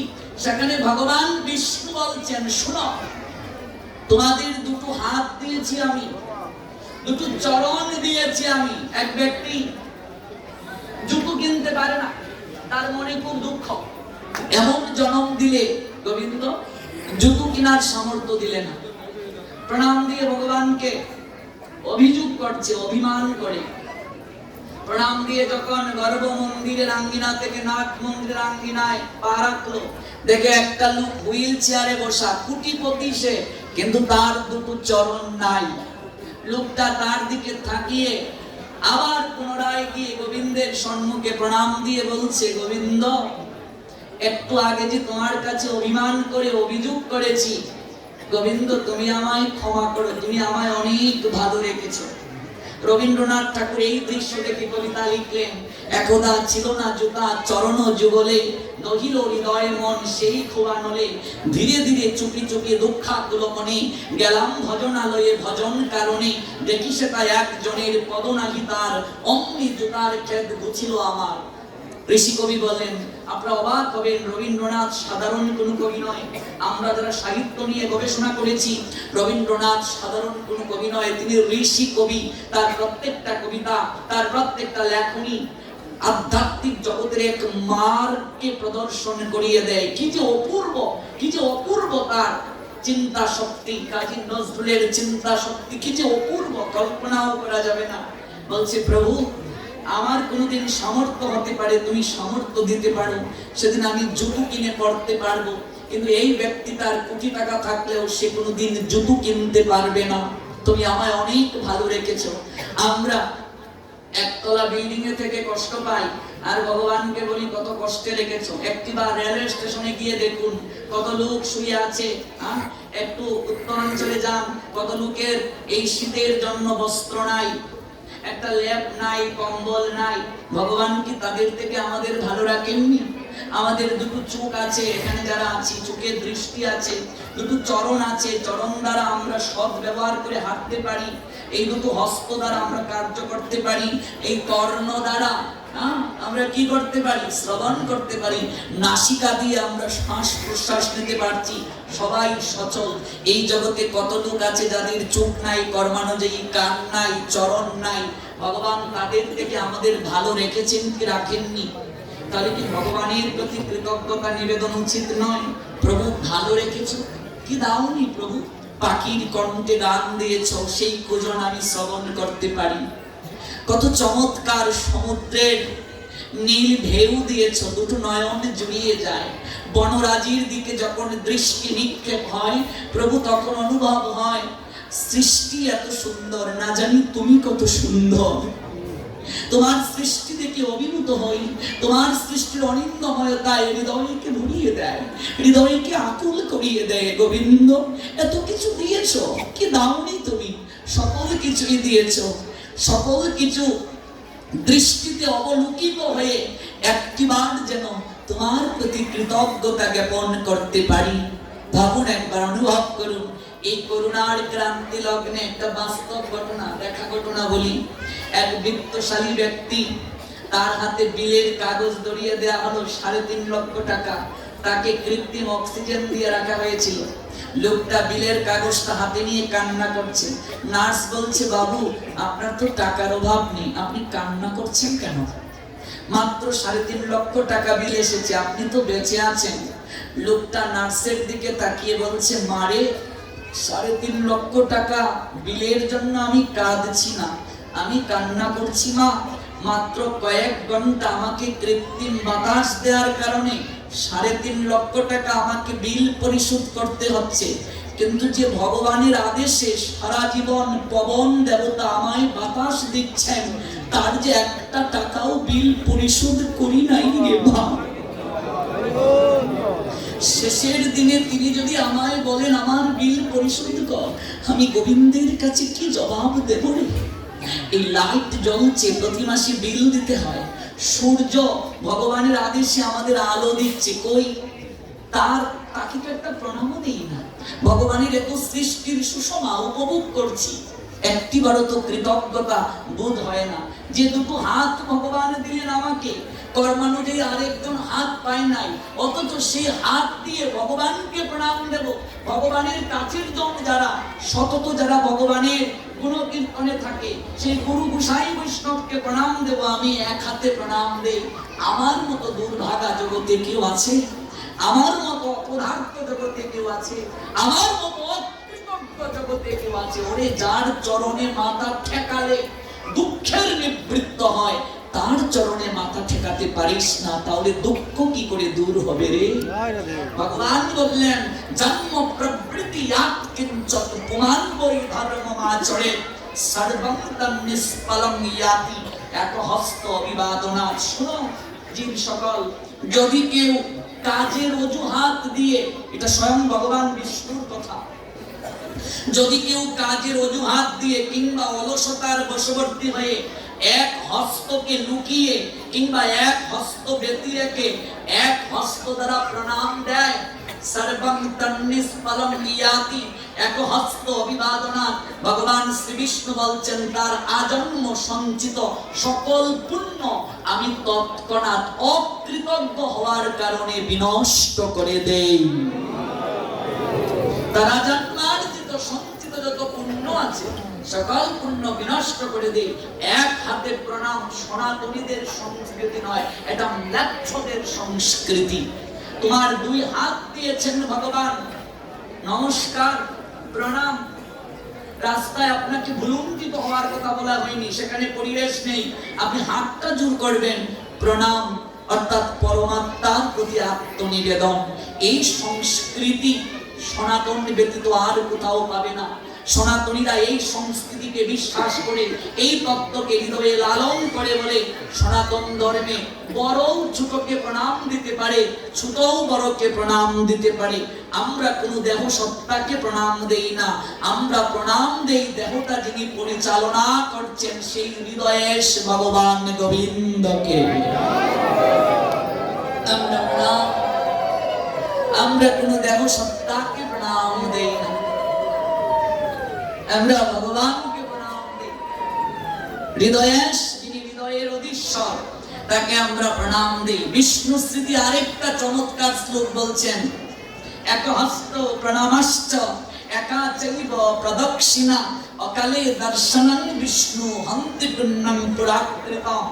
কেউ যদি এক হাতে প্রণাম দেয়, কেউ যদি ভুজনে প্রণাম দেয়, ভগবানের শয়নে প্রণাম দেয়, ভগবানের শৃঙ্গার যদি কেউ দর্শন করে, আজকাল ইউটিউবে দেখবে ভগবানকে কাপড় পরাচ্ছে, ওইটাও ভিডিও করে ছাড়ছে। ভগবানের ভোগ রন্ধন করছে, নিবেদনের আগে সেই ভোগটা ভিডিও করে রান্নাঘর থেকে ছাড়ছে। আজকাল ভগবানকে সেবার মনোবৃত্তি নয়, কে কয়টা আইটেম রান্না করে মানুষকে ফেসবুকে দেখাবে, এটাই হচ্ছে মুখ্য কথা। আজ আমি 64 মালা জপ করলাম, তো তুই 64 মালা জপ করে এটা ফেসবুকে স্ট্যাটাস দেওয়ার দরকার নেই। কি আশ্চর্য, কি আশ্চর্য! ভক্তিটা যেন লোক দেখানো হয়ে গেছে, ভক্তিটা যেন লোক দেখানো হয়ে গেছে। আমাদের পূর্বতন আচার্যগণ, আমাদের সিদ্ধ বাবাজীগণ নিজেদেরকে লুকিয়ে রাখতে পছন্দ করেন, আর আমরা কেবল উন্মুক্ত করতে চাই। নিবেদনের পূর্বে যে ভোগের ছবি তোলা হয়, সেটি ভগবানকে আর নিবেদনের যোগ্য থাকে না গো। ভগবানকে বস্ত্র পরাতে গিয়ে, শৃঙ্গার করতে গিয়ে, আজকাল দেখবে মায়ের যখন প্রতিমা হয়, প্রতিমা কমপ্লিটের আগে অনেকেই ছবি তুলে ফেসবুকে দেয়, সেটার মতো অপরাধ কিছু হতে পারে না। ভগবানকে শৃঙ্গার করার ছবি, ভগবানকে কাপড় কি করে পরাবে সেটিও ভিডিও করে ছাড়ে। বুকু সোনাকে কি করে ড্রেস করতে হয় এই দেখুন। বুকু সোনা আমার ছেলে, ছেলে বানানো তো সহজ, গোপালকে। কি আশ্চর্য, কি অবস্থা হয়ে গেছে! ভক্তির 12টা বাজিয়ে দিচ্ছি আমরা, আর অপরাধ স্কন্ধে চাপিয়ে বাড়ি যাচ্ছি, যার কারণে কোনো ক্রিয়া হচ্ছে না, যার কারণে অনুভব আসছে না হৃদয়ের মাঝে, অনুভূতির সঞ্চার হচ্ছে না। মনে রাখবে, আমাদের অঞ্চলে যে ভুলটা করা হয়, গুরু বৈষ্ণব প্রসাদ পাওয়ায় বসছেন, সবাই এসে প্রণাম দেয়, দেখি আমরা দেই না গো, এটাই সত্য। কেউ ভুজনে বসলে তাকে প্রণাম দিতে নেই, কেউ শয়নে থাকলে তাকে প্রণাম দিতে নেই। গুরু বৈষ্ণবকে প্রণাম করে নৈবেদ্য দিতে হয়, প্রসাদ দিতে হয়, কিন্তু প্রসাদ পাওয়া শুরু হয়ে গেলে তাকে প্রণাম দিতে নেই। ভগবানকে 12:30টায় নিদ্রা দেয়া হলো, 4টায় ভগবান জাগবেন। আপনি মন্দিরে এসেছেন, ভগবান শয়নে, আপনি প্রণাম দিতে পারবেন না, আপনার অপরাধ হয়ে যাবে। ভুজনে শয়নে প্রণাম নিষিদ্ধ। স্নান কালীন সময়ে বিগ্রহ দর্শন পূজারী ব্যতীত অন্য কাউকে, সেটিও নিষিদ্ধ। বস্ত্র পরানো উন্মুক্ত ভাবে, সেটিও শাস্ত্রে নিষিদ্ধ। যদি করা হয় কি হয়, একহস্ত প্রণামশ্চ একা চৈব প্রদক্ষিণা। আর যদি কেউ বিষ্ণুর মন্দির, ভগবানের তত্ত্ব মন্দিরে একবার যদি কেউ পরিক্রমা করে, তাহলে ভগবান বিষ্ণু বলছেন, অকালে দর্শনং বিষ্ণু হন্তি পুণ্যং পুরাকৃতম। তার পুণ্য নষ্ট হয়ে যায়। বিষ্ণু তত্ত্বের মন্দির পরিক্রমা কয়বার? 4 বার। আছে কোথায়? যদি কেউ জিজ্ঞেস করে এটার প্রমাণ কোথায়? নৃসিংহ পুরাণ। একা চন্দ্রাং রৌবৌ সপ্ত তিষ্ণু দব্দাত বিনায়কে শতস্র কেশবে দব্দাত শিবে তদ্দ প্রদক্ষিণা। আমি যখন অনার্স ফার্স্ট ইয়ার পড়ি, অনার্স ফার্স্ট ইয়ার যখন করি তখনই আপনাদের কৃপায় 4 লক্ষ টাকার গ্রন্থ কালেক্ট করেছিলাম। আপনাদের আশীর্বাদে 10 লক্ষ টাকার গ্রন্থ কালেক্ট করেছি। আজকাল ভাগবত পাঠকের অভাব নেই। ভাগবতের 18,000 শ্লোকের মাঝে 100 শ্লোক বলতে পারে না, সেও ভাগবত পাঠক। গীতার 700 শ্লোক ভালো করে পড়েই নাই, সেও গীতা পাঠক। অভাব নেই আনাচে কানাচে। ভগবান যে বললেন ইয়াত ইয়াত আচরতি শ্রেষ্ঠ তত্ত্বৈব এতরো জনঃ সয়াত প্রমাণম কুরুতে লুপ্তত অনুবর্ততে। Whatever action a great man perform, common men follow, and whatever standards by exemplary acts, all the world parts to say, all powers supreme in Krishna Srimad Bhagavad Gita 3 chapter 21 verse। জগতে শ্রেষ্ঠ ব্যক্তিগণ যা আচরণ করে, অপর সাধারণ জন তাকে অনুকরণ করে, তিনি যা জগতের বুকে প্রমাণ রেখে যান, সবাই সেটিকে গ্রহণ করে। কোনো কথা বলতে গেলে রেফারেন্স প্রয়োজন, রেফারেন্স ব্যতীত কথা বলা যাবে না। গ্রন্থে আছে কি? আছে নৃসিংহ পুরাণ। একা চণ্ডাং রৌবৌ শব্দ কৃষ্ণ দদ্দাত বিনায়কে ততস্র কেশবে দদ্দাত শিবে দদ্দাত প্রদক্ষিণাম। দুর্গা মন্দির কয়বার পরিক্রমা? একবার। একা চণ্ডাং মানে চণ্ডী, চণ্ডী মানে শক্তি তত্ত্ব, শক্তির মন্দির একবার পরিক্রমা। একা চণ্ডাং রৌবৌ সপ্ত, রৌব মানে রবি, রবি মানে সূর্য, সূর্য মন্দির 7 বার পরিক্রমা। তিস্র দদ্দাত বিনায়কে চতস্র কেশবে, কেশব মানে ভগবান, ভগবানের মন্দির চতস্র 4 বার। দদ্দাত শিবে তদ্দ প্রদক্ষিণাম, শিবের মন্দির অর্ধেক বার। এই গেলে আবার এই এলে অর্ধেক বার। মনে রাখবে বিষ্ণু তত্ত্বের যে সকল মন্দির, যে সকল বিগ্রহ বামে রেখে প্রণাম। বিষ্ণু তত্ত্বকে কিভাবে প্রণাম? বামে রেখে। শক্তি তত্ত্বকে ডানে রেখে। আর মহাপুরুষের মন্দির, আপনি গণেশ পাগলের মন্দিরে গেলেন, লোকনাথের মন্দিরে গেলেন, কিভাবে প্রণাম দেবেন? সোজাসুজি প্রণাম। হ্যাঁ, সোজাসুজি প্রণাম দেবে। গুরু বৈষ্ণবকেও সেইভাবে অগ্রে সম্মুখে।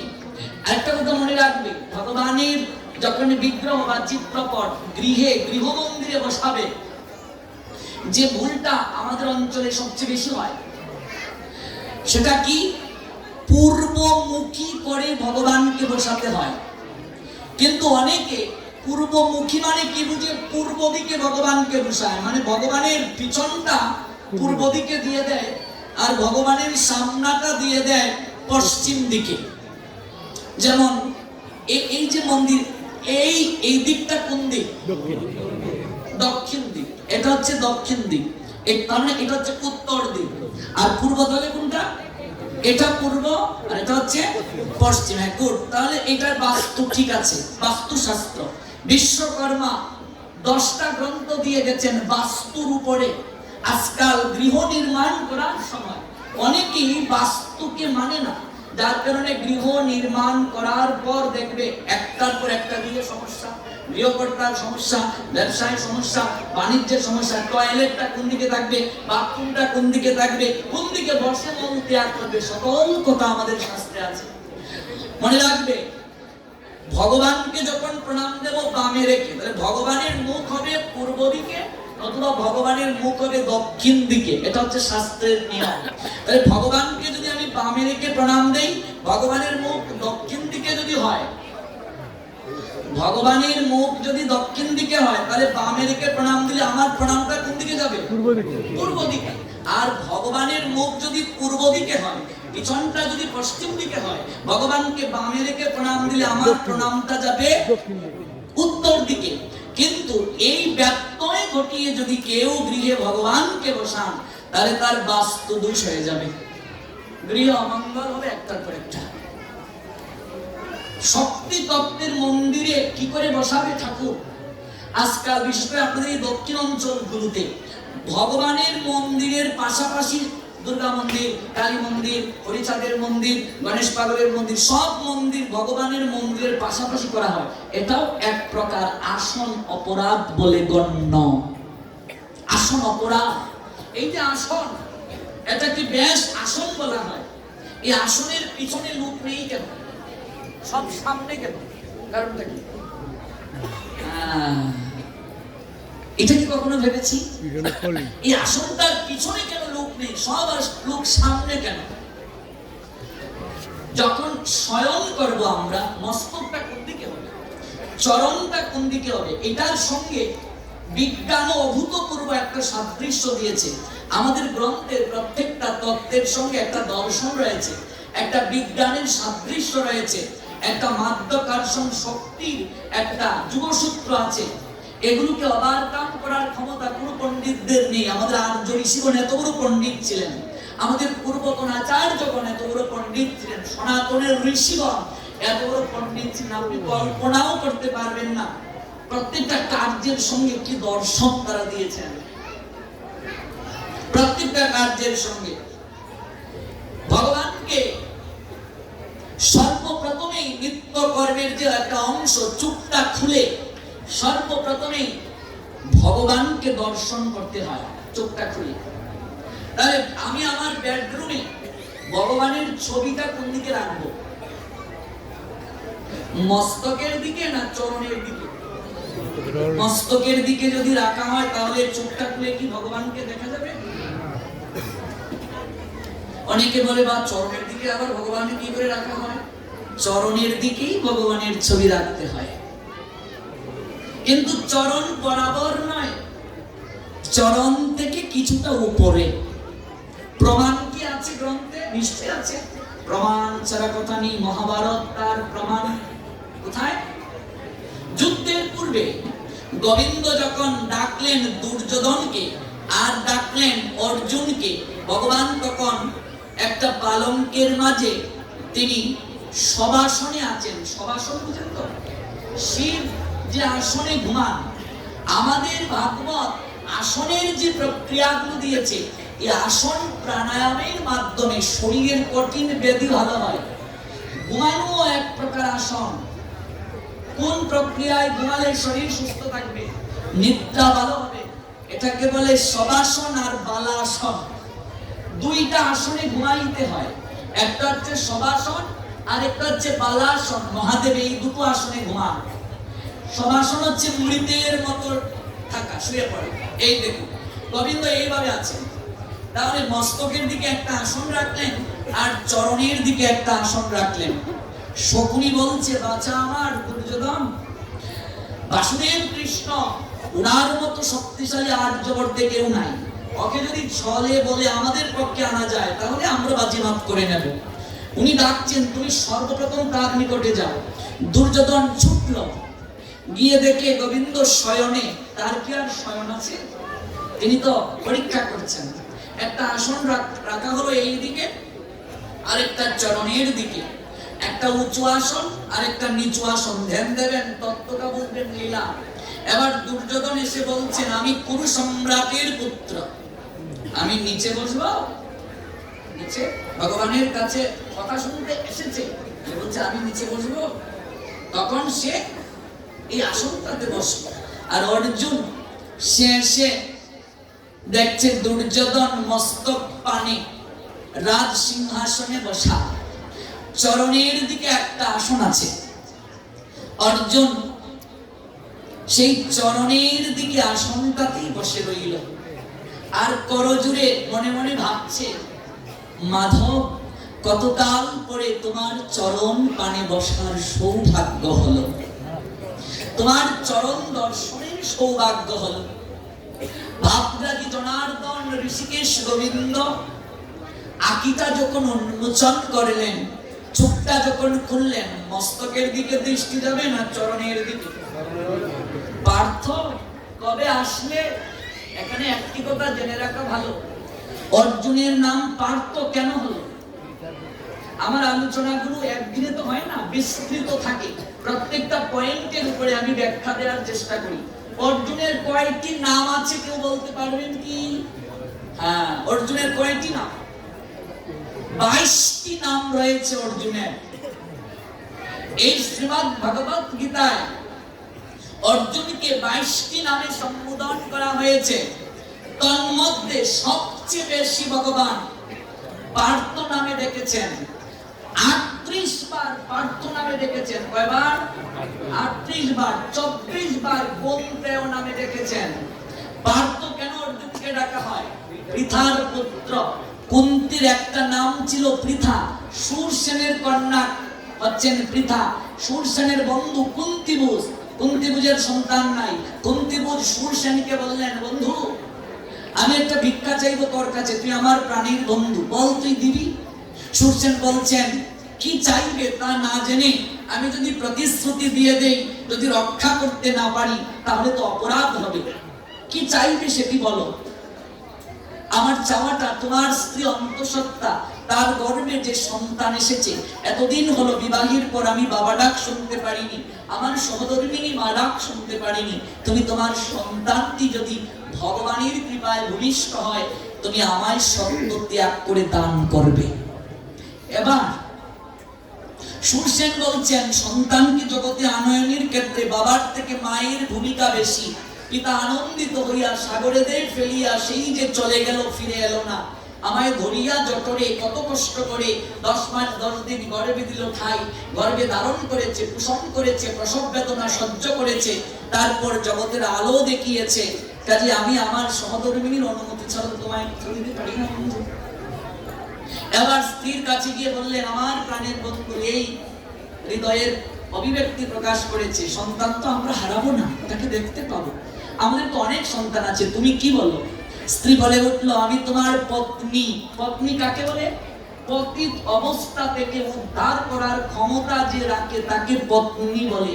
বিয়ের পর বউ বলা যায়, স্ত্রী বলা যায়, পত্নী সবাইকে বলা যায় না, সহধর্মিনী সবাইকে বলা যায় না, অর্ধাঙ্গিনী সবাইকে বলা যায় না।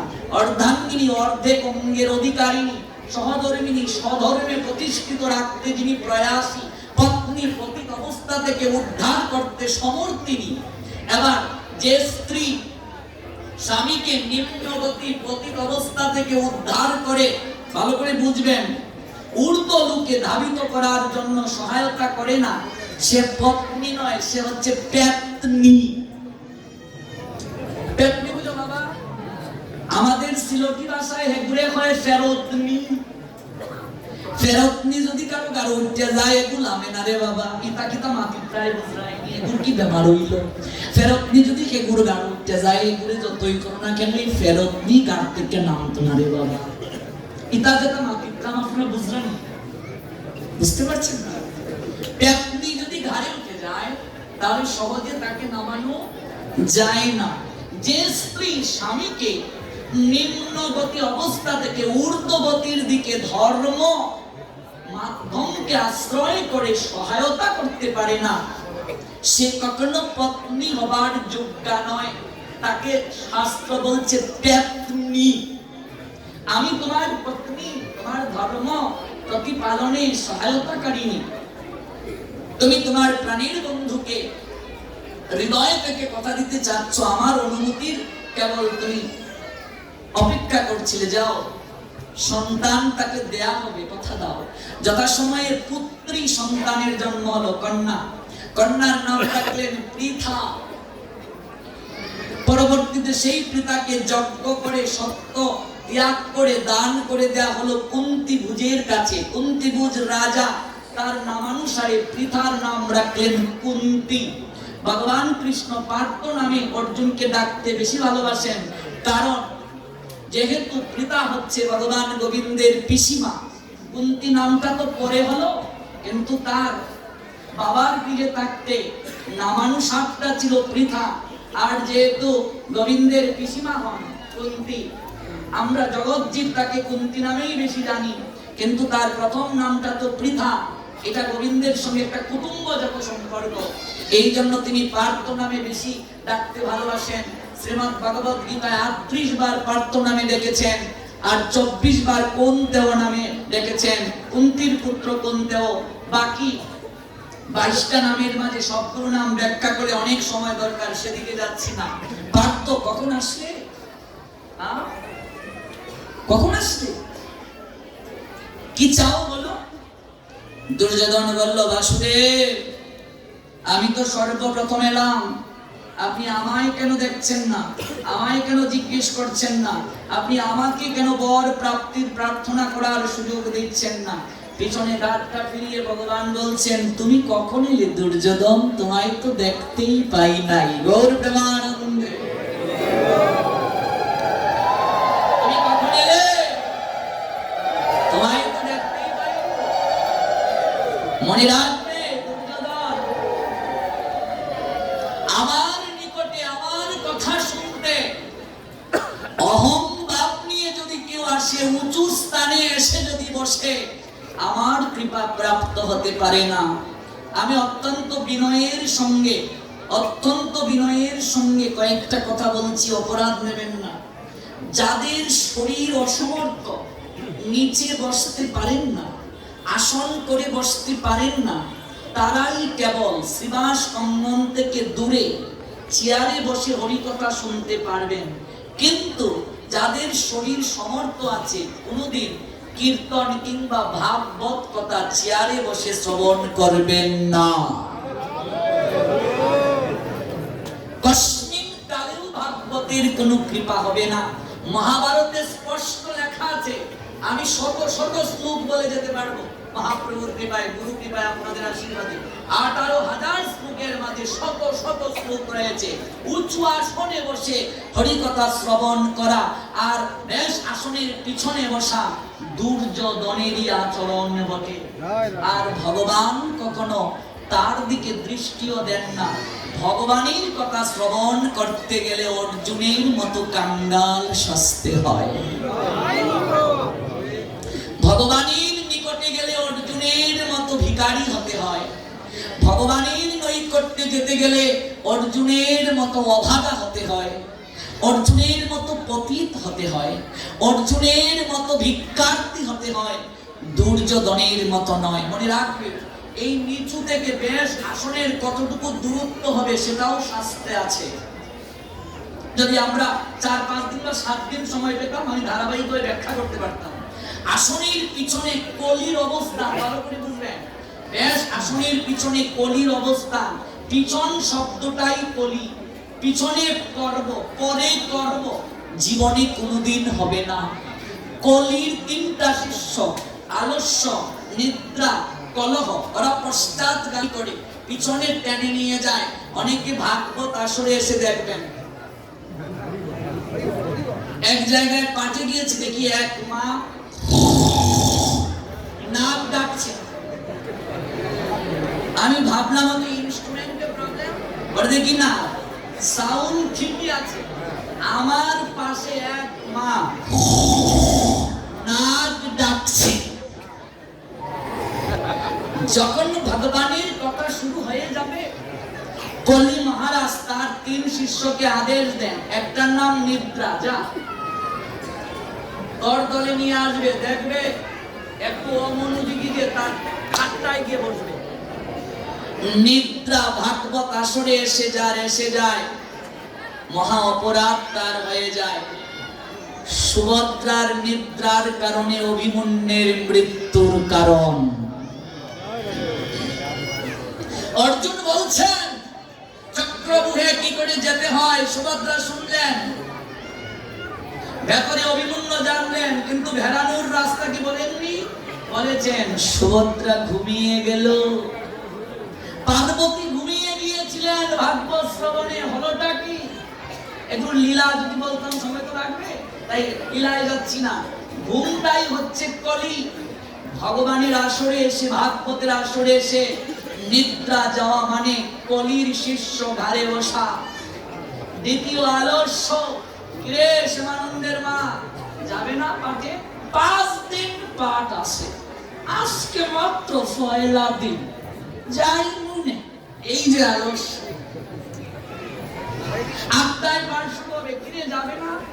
বৌমা এসে নাতিটাকে দিয়ে বলছে, ও মা একটু নাতিটা রাখেন না, 8 ঘন্টা করে যাবে। এবার এসে আর ভেতরে ঢুকতে পারছেন না, ওই পিছনে দাঁড়িয়ে রইলেন, ভালো করে শুনতে পাচ্ছেন না। এটা কে করলো? কলি তার আলস্য শিষ্যকে দিয়ে এই কার্য করালো। এলাম বেজেই যাচ্ছে মঙ্গল আরতিতে। ও আরতি তো 4টা, মাত্র 3:50 বাজে, 10 মিনিট পরে উঠবো। এবার এলাম বেজে গেল, ঘুম ভাঙলো সকাল 7টা। গৌর প্রেমানন্দ আরতি আর হলো। কলহ, তৃতীয় শিষ্য, আন কথাকে কলহ বলে, ঝগড়া। মনে রাখবে, এই জগতে যত বিপত্তির কারণে মুখ রে মা, ভগবান কান দিয়েছে দুটো, চোখ দিয়েছেন দুটো, ভগবান হাত দিয়েছেন দুটো, পা দিয়েছেন দুটো, নাকের ছিদ্র দিয়েছেন দুটো, মুখ একটাকে, একটা দিয়েই ভগবান যে বিপদে আছেন, আরেকটা দিলে যে কি অবস্থা হতো। ভগবান বলছেন একটা দিয়েই যে বিপদে আছি।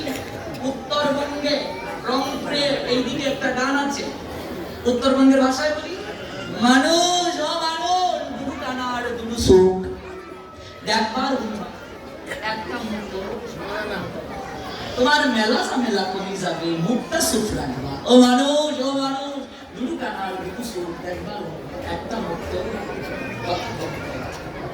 ভগবান কান দিয়েছেন।